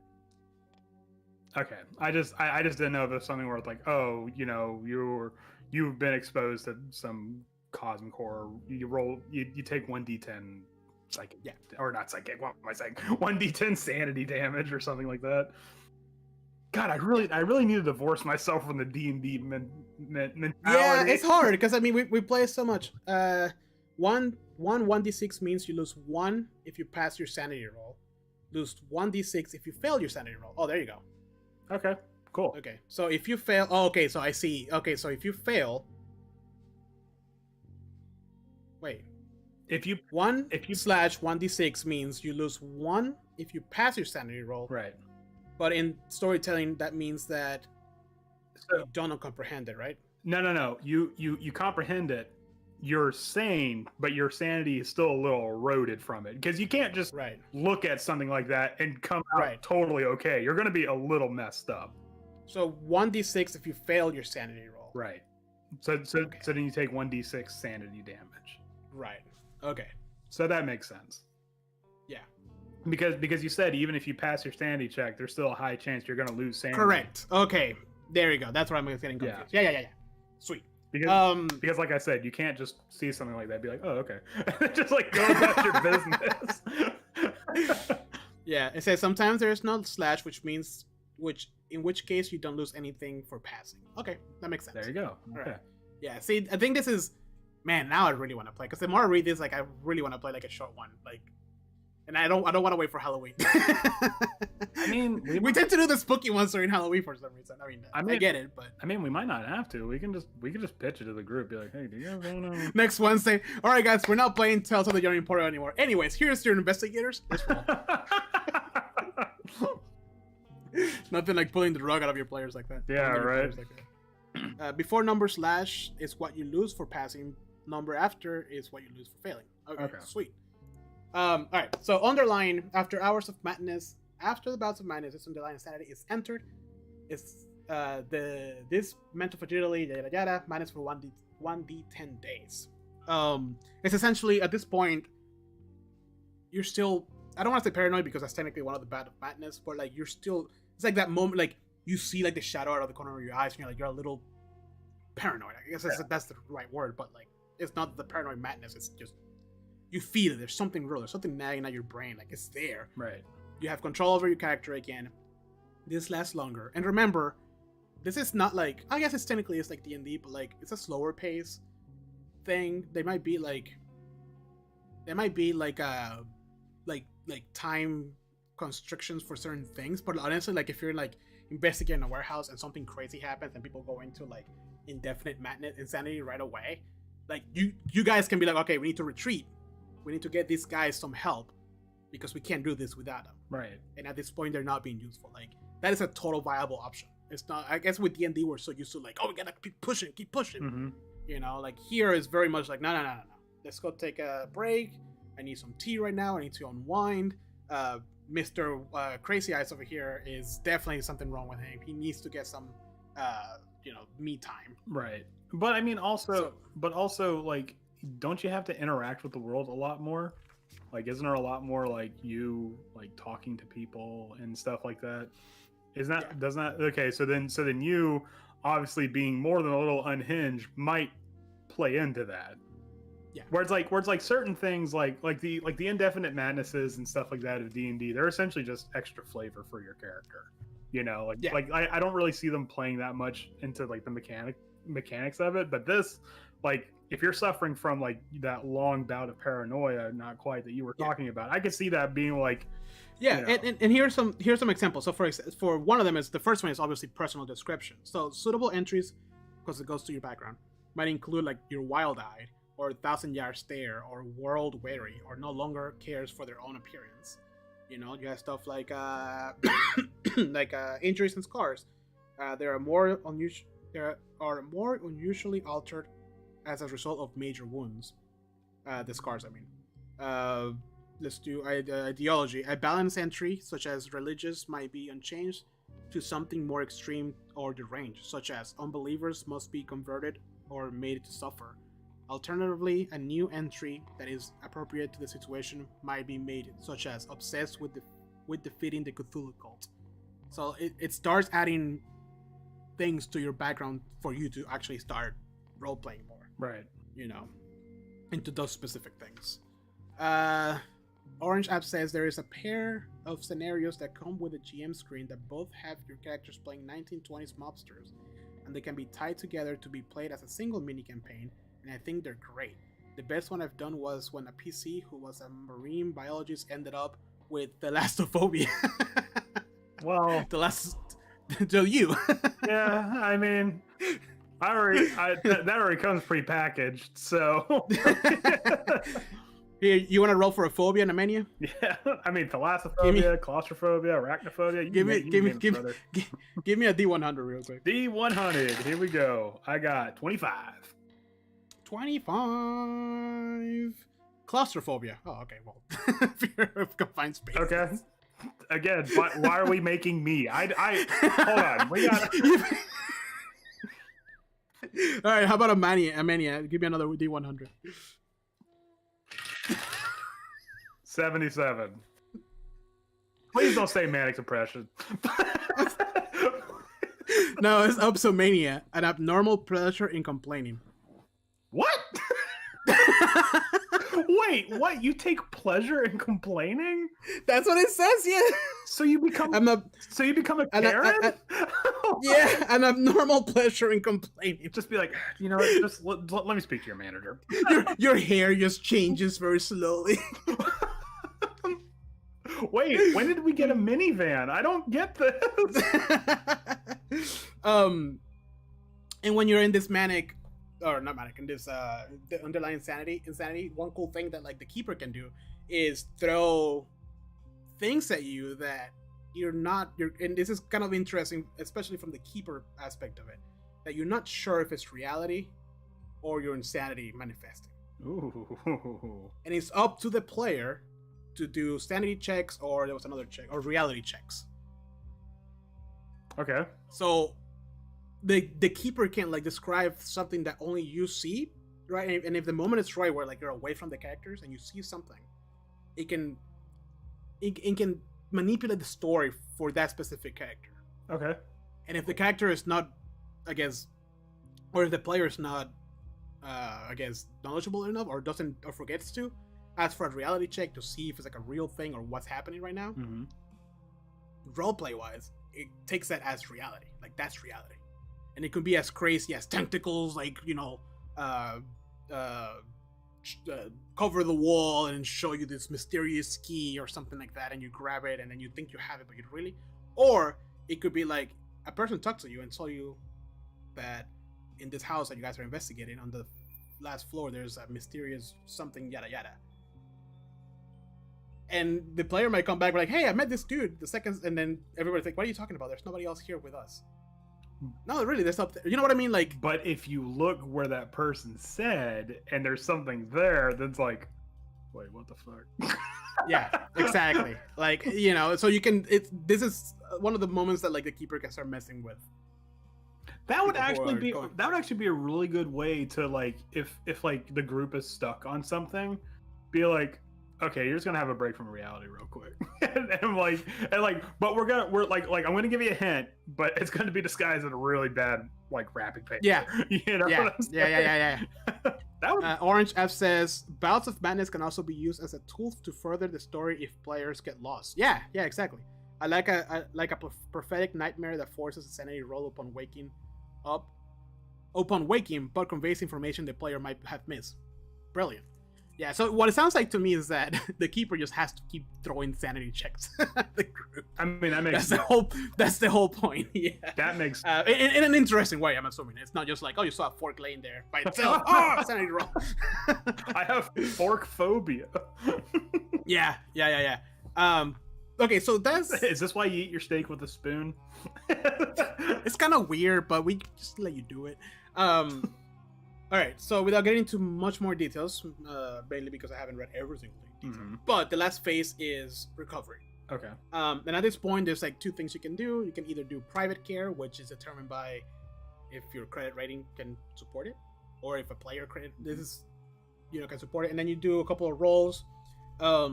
If you succeed, you get cure. If you don't, you lose sanity points and you have to keep doing it. Like it's a small mechanic, but at this point, you're either institutionalized or you get in private care. Okay. Private care costs money, but there's more chances of you getting cured. Institutionalized. So, as I give you an example, to succeed, private care, you have to roll between 1 and 95. Right? Okay. And in an institution, you have to roll between 1 and 50. Oh, wow. Yeah. That's quite the 51 mark. to 95, no progress has been made. And 96 through 100, you lose 1d6 sanity points. I mean, the institutions at the time were not great. Yeah, that's what it kind of describes, Yeah. And then there's actually quite a lot more, but here's a quick rundown of sanity loss. 1 through 2 points. Discomfort and unease, something gnawing at the corner of the mind. 3 to 4 points. Disgust or the feeling that something is wrong here. 5 to 9 points. Fear, panic, disorientation, enough to cause a potential episode of temporary insanity. This represents a major shock leading to uncontrollable physical reaction. And then we have 9 to 19. Mind warping horror. Hair changes to white, violent physical reaction. Physical and mental shutdown, sudden character changes, raving and delusions, or propensity to either be violent or total fear. And then 20 plus, ultimate cosmic evil, beyond humanity's ability to comprehend. The mind is broken and will take a long time to return to sanity. And even if a way can be found, the person will never be the same again. Results in certain indefinite insanity. So that's when you characters. So these are the tiers of sanity damage. Yeah. Okay. Yeah. Mm-hmm. Yeah. So most of your Lovecraftian protagonists go through the 20 plus at the end of the story. Yeah. So that's sanity. There's quite a bit more than that, but it's kind of like the essence of this and the whole the essence of the Cthulhu mythos. And it's all about trying to keep your character sane, which is going to be really hard to do. You're just trying to play between that threshold of like, do not lose too many points. Like a little bit of sanity is good as long as I can fix it with a nice cup of tea. But you don't want to like be institutionalized. It becomes, and I compare it a lot with the game that we played, which I love, which is Haunting at the House of the Hill. When bouts of madness happen, it changes the rules. So players, I hope you can't hear that. Players now get to take part into. You're the only one that hears it, man. Yeah, actually changing. I need to make a sanity check. So at that point, like you said earlier, like depends on the player whether they're comfortable with it or not. Then they start like really working into the story by having certain like manic episodes or bouts of madness where they have to run away from the characters or affect the story in a way and so forth. I think it's very interesting mechanic. I think it really will have to, people will have to push their comfort a little bit. Well, I mean, it's a horror thing, so yeah. obviously you're gonna have to set boundaries. That's what Session Zero is for. But then you're also gonna be like, okay, we're gonna have to do some things that like are just outside our comfort zone, you know.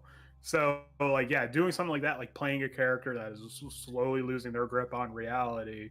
I would imagine some people aren't totally like, I'm not saying it's like offensive or anything like that, but some people might not be comfortable with it. But I think once you get the ball rolling, it's just like any other art, like role playing game. Once you start stretching those muscles, it you know, you get more comfortable. I agree. With it. I think it could be a lot of fun. It's definitely a break from the full like D&D power fantasy that we always go through, which is it's fun on its own, but you know, it can get stale after a little bit. And sometimes you just want something a little different. Sometimes you want the exact opposite of that. Yeah. So just, I mean, you know, we went through this much of the book. Wow, really? We have that much left of the book. Holy crap. Yeah. We haven't even touched on the actual like battle mechanics. They're a little bit more involved than the just roll a d20. You know,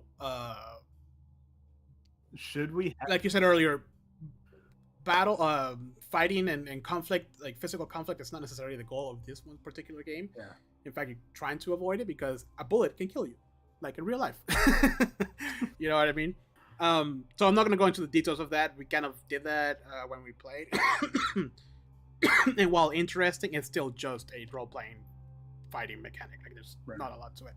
However, the reason sanity is so important is because everything in this fucking game is designed for you to lose sanity points. Use a magic, makes sense. Use a spell, lose sanity. You know, oh, you read this tome, well, lose sanity. I mean, I would imagine first being like, oh wait, magic's an actual thing. Like this is an act. Yeah. Like this, okay. And then that's where that's where the sanity drain starts. So there's a huge section on just magic, right? That we have a huge section on playing the game, which is the actual mechanics. But then look, a map of Arkham. I would actually be because like you said, combat. It's not really the predominant thing of this, but I would actually like to go over the magic part. Maybe in the future if you're down for it. Because like that's the part that interests me, you know. Yeah, because there's magic, and then there's tomes of eldritch lore. And that whole section there's the I don't know how to pronounce this guy. It's Sad Aquadium, the cultists, the ghouls, Cthulhu, and in the Necronomicon. Like there's like a whole bunch of like things that players find throughout the game, and like the very first stat on it is sanity loss. That's awesome. Yeah. And then it gives you stuff like, you know, like for example, Cthulhu in the Necronomicon, sanity loss 1d6, Cthulhu Mythos +2 +4 percentiles, Mythos rating 18, whatever. But then it says after you read this, suggested spells is contact deity Cthulhu, contact deep ones, elder sign. So you get spells based on this, but to get those spells, you're gonna lose sanity. That is not. I would not touch those spells with a 10-foot pole, man. You cannot make me contact any of those deities. That's not so they can make. So they can make you. There's like a huge table on just tomes. There's spells are very, very powerful, but they're how does like to keep your mind like sane. You can't do both. It's like how they describe magic in like A Song of Ice and Fire. It's a sword without a handle. Like you use it, you're gonna get hurt. You know. Yeah. There is the how do you pronounce this? Grimoire. Yeah, Grimoire. Yeah. Grimoire. There's a whole section on that with a lot of different things. That's got to be something where like your back is against the wall in the hardest way if you're going to use magic. That's like, all right. There's a massive section on artifacts and alien devices, and then obviously there's a section of monsters and beasts and alien gods. Oh my god! With a scale table. Oh my god! You see that dot right there? That's humans, and they're dying. Orange Gap says, I love horror games, don't much care for fantasy anymore. My main games now are Call of Cthulhu, Viacen, and Alien.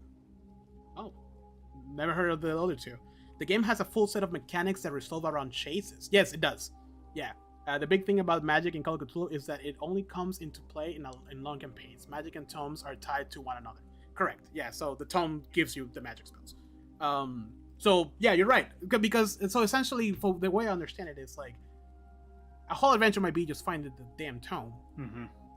Then you have to study it to get that one spell. But at what cost? Yeah. And then that continues the story. That's like a small section of like the bigger story. Yeah, but the game does have a full mechanic on chases, which is very interesting. I think we got to do it once, I believe. I don't think we did.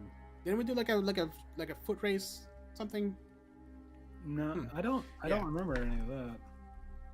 Because I remember we did the solo game, which was you and me, and I was investigating. A lot of that was investigating. And then we did the two-parter where there was investigating in the first half, and then the second half was confronting whatever was in the house. But that's right. I don't remember there being any chases. And then we have a whole bunch of monsters, man, with all the beautiful stats. And let me take a guess. The second you look at these monsters, you start losing sanity. Yes. Okay. For all of them, except for a few that are like cultists. Well, yeah, but I mean, like the sketches are also pretty cool. Hopefully, you can see that. I kind of can't. I don't know why the camera's really pixely, but it's okay. Don't worry about it. Yeah. Maybe my mind was not meant to comprehend it. It's okay. Yeah, and actually the keeper's guide comes with two scenarios in the back, so that's pretty cool. We're an hour and 46 minutes in, and there's still like a lot to cover. I'm always down for it, but too. I'm just saying. Yeah, but I feel like I gave you like a big rundown on the game. The big part of it is sanity, and investigation.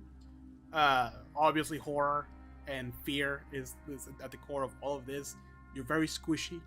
You're not a superhero here. You're just trying to survive. You're trying to solve the mystery. You're trying to get out of whatever the situation is. Right. It can lead to a lot of like interplayer roleplay, where especially when sanity starts being a factor, insanity starts being a factor, which I think is very interesting. Obviously, once you start getting into the monsters, like, I mean, do you remember the monster? Do you even remember the monster from the one that you played? The minute you poke your head through the thing, you died. It killed me. I know you. Yeah. I don't think any of us ever got a good look at it because it's just like nope. The second you make any sort of eye contact with it, it just kills you. You're just dead. Yeah. And what was this? And what was the solution? To do a fucking spell, a ritual. Yeah. Get rid of it. Or run away from the house. Or run away from the house, because you guys went to like the supply store. You got like shotgun shells, revolvers, bullets, like all this stuff, and I was just like, yeah, of course you can get that. Now, whatever, Granted, it's rural America. Of course they have bullets and shells. Now, granted, that stuff helped when like the undead bears and shit started pouring through. Yeah. But the actual thing itself, no. Nah, not even a little bit. No.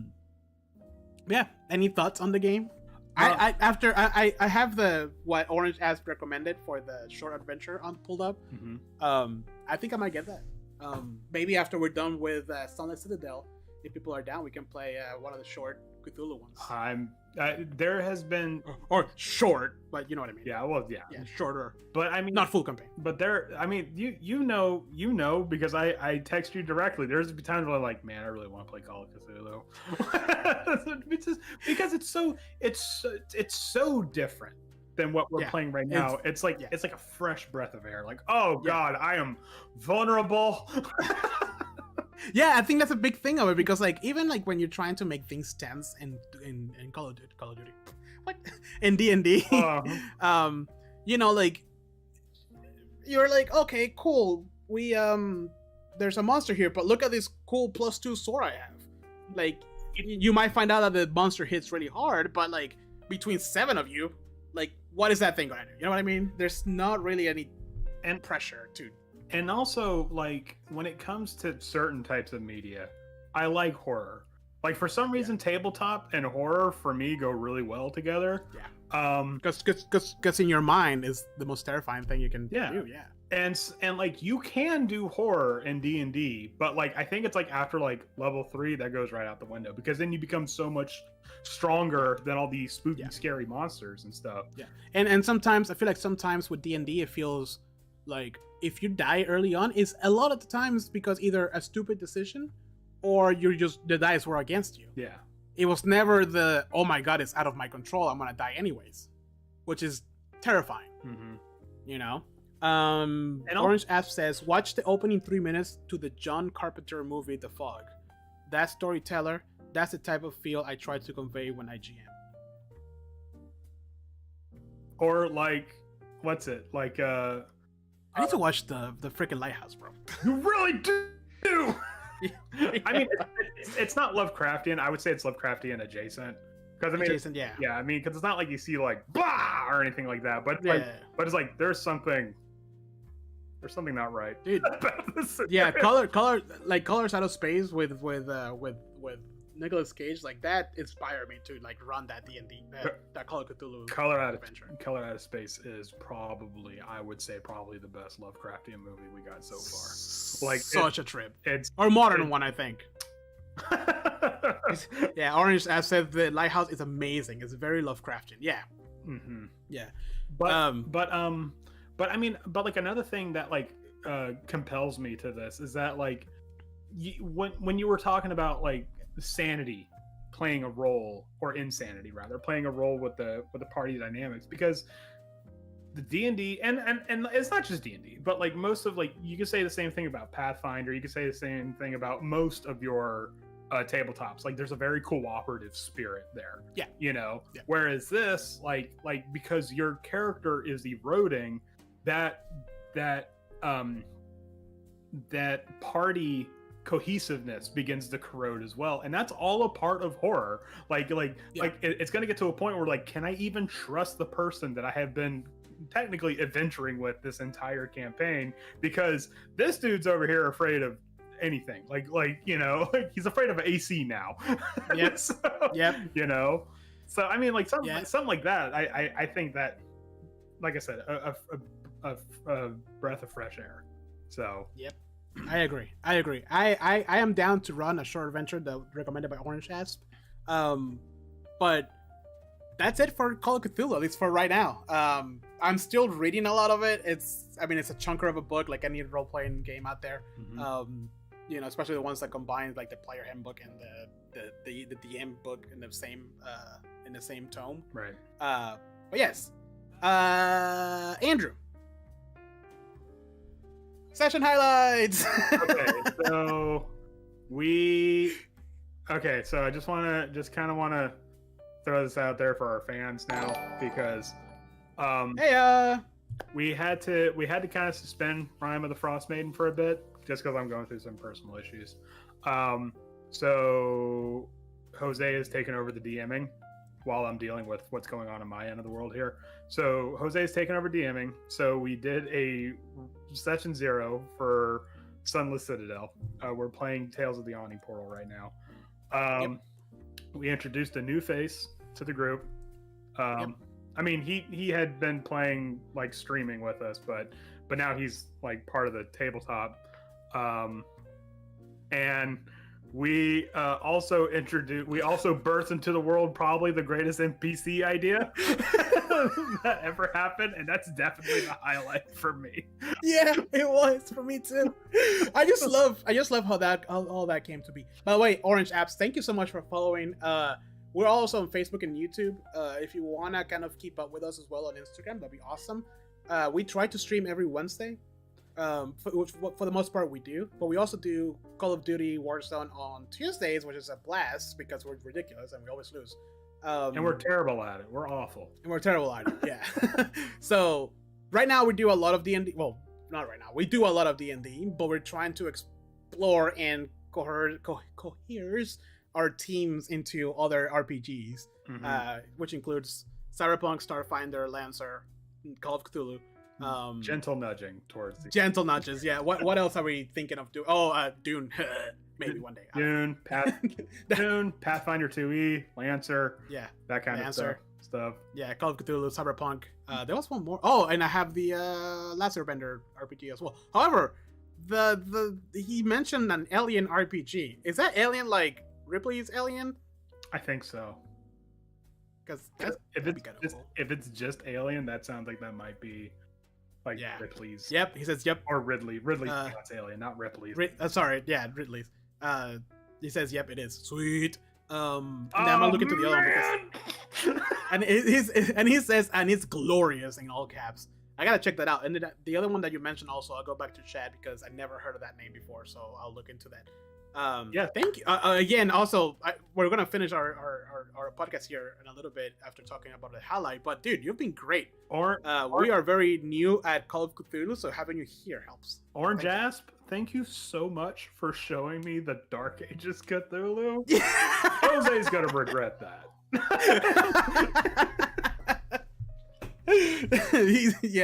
That hit him right in the heart. Because man, medieval horror, that's mwah.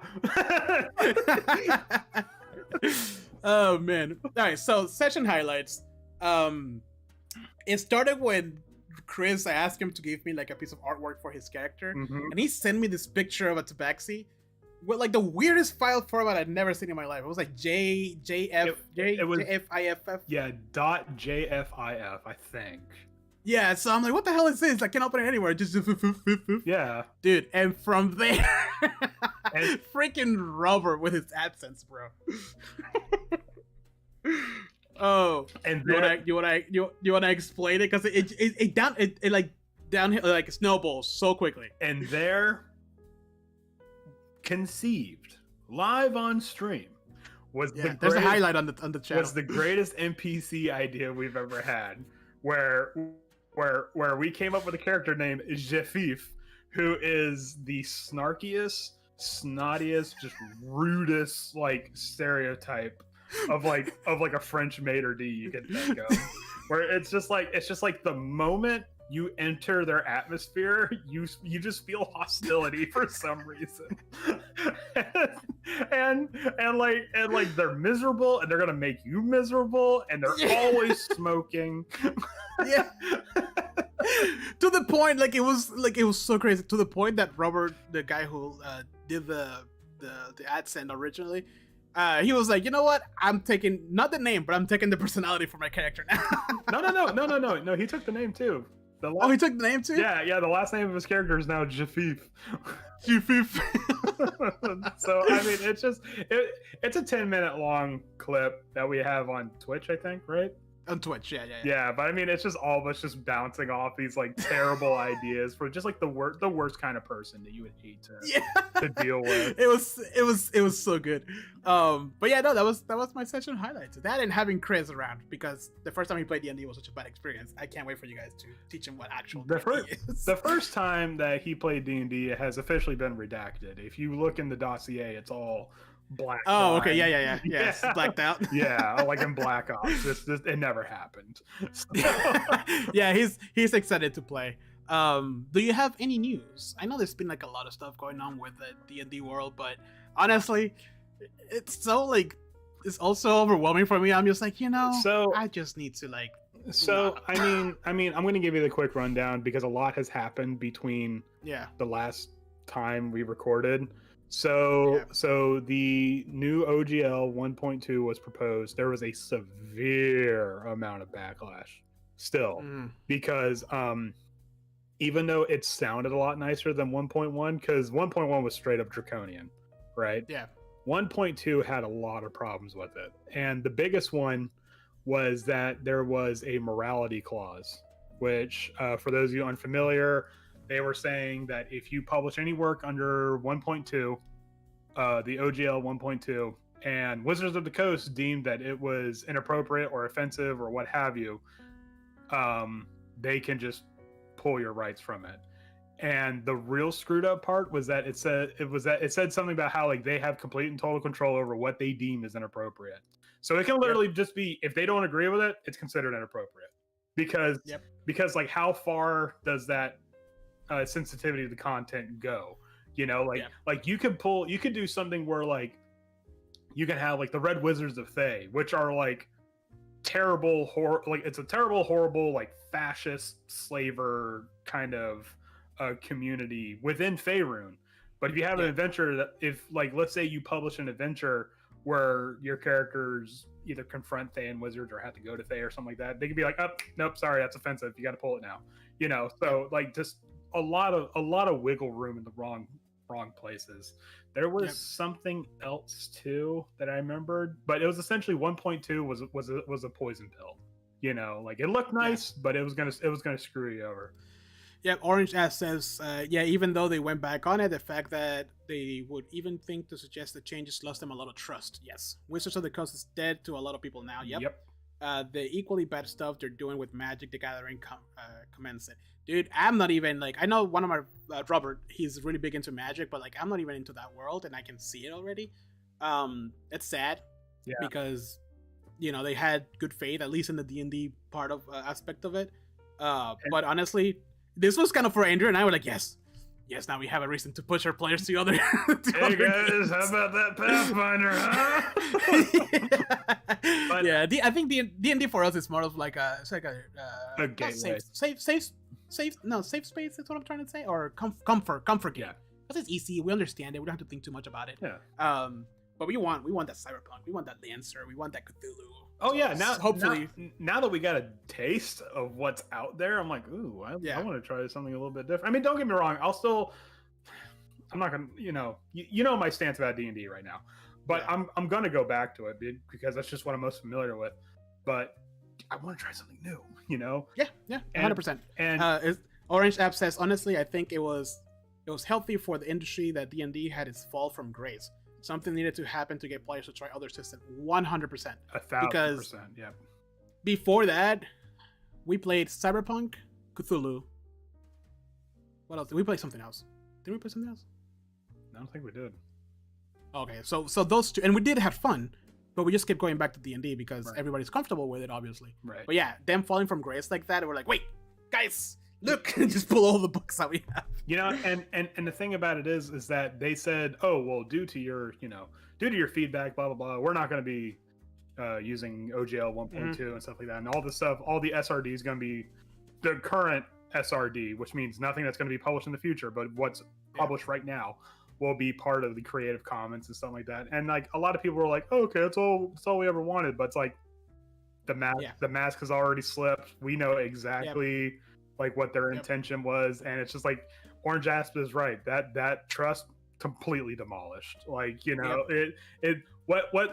what I'm suspecting is that they're waiting for people to forget, and then they're not gonna. This is the internet. Nobody's gonna forget. No. Orange App says Lancer sounds cool. I love mecha. One day I'll learn it. I'm a huge fan of. I'm a huge fan of older mecha anime. Yeah, same, bro. I've watched. My favorite's always been Gundam. I have a bunch of Gunplas on over there.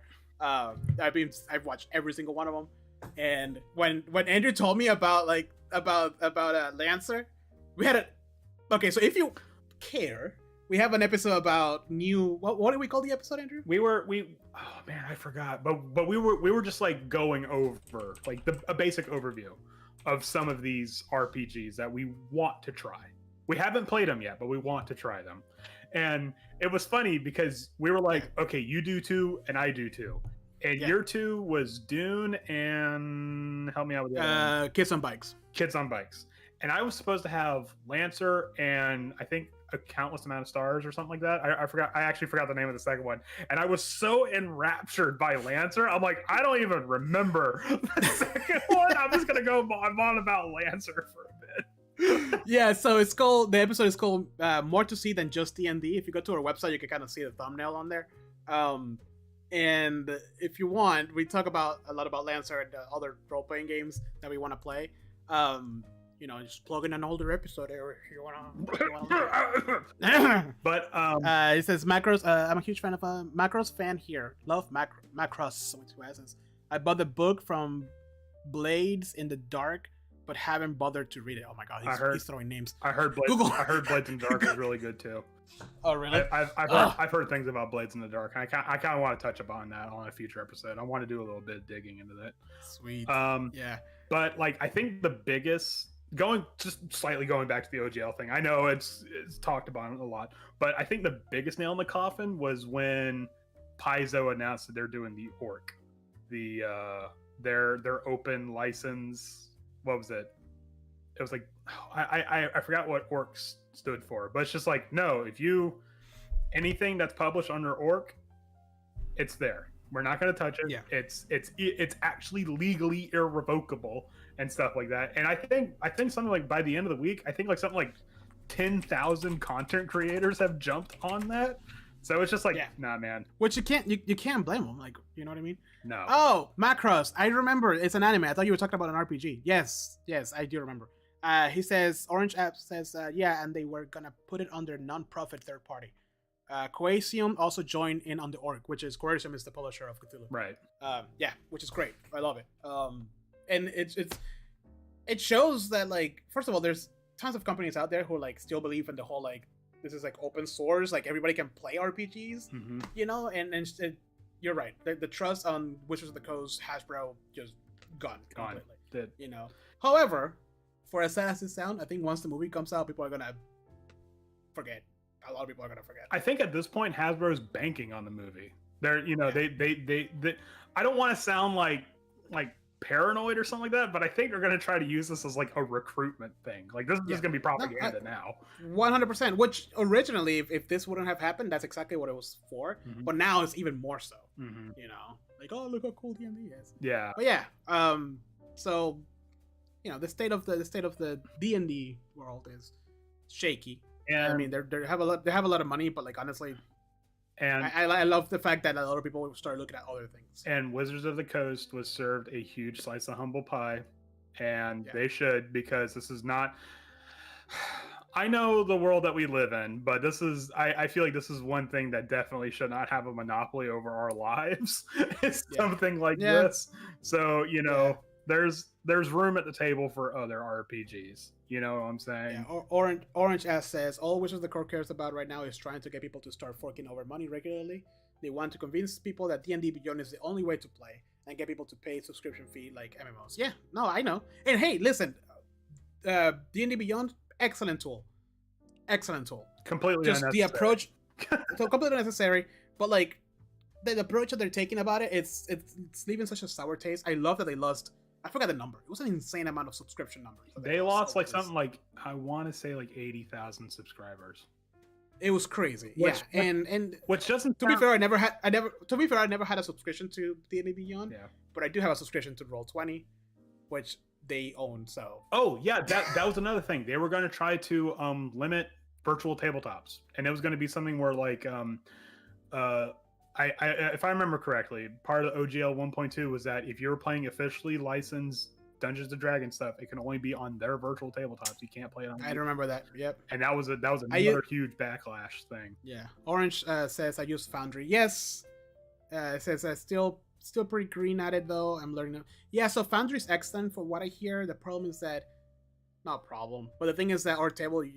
We've like all in between all of us, we've invested so much into Roll20 already. Yeah. That sadly they have their claws like in us. It's kind of a sunk cost fallacy at this point.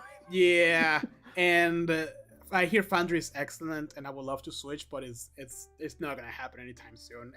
Am I more hesitant now to buy games on or buy the modules on Roll20? Yes, absolutely. But you know, it's a necessary evil for us because we stream online. We're not in the same area, so we kind of need it. But I mean, also Roll20 does everything I need it to do.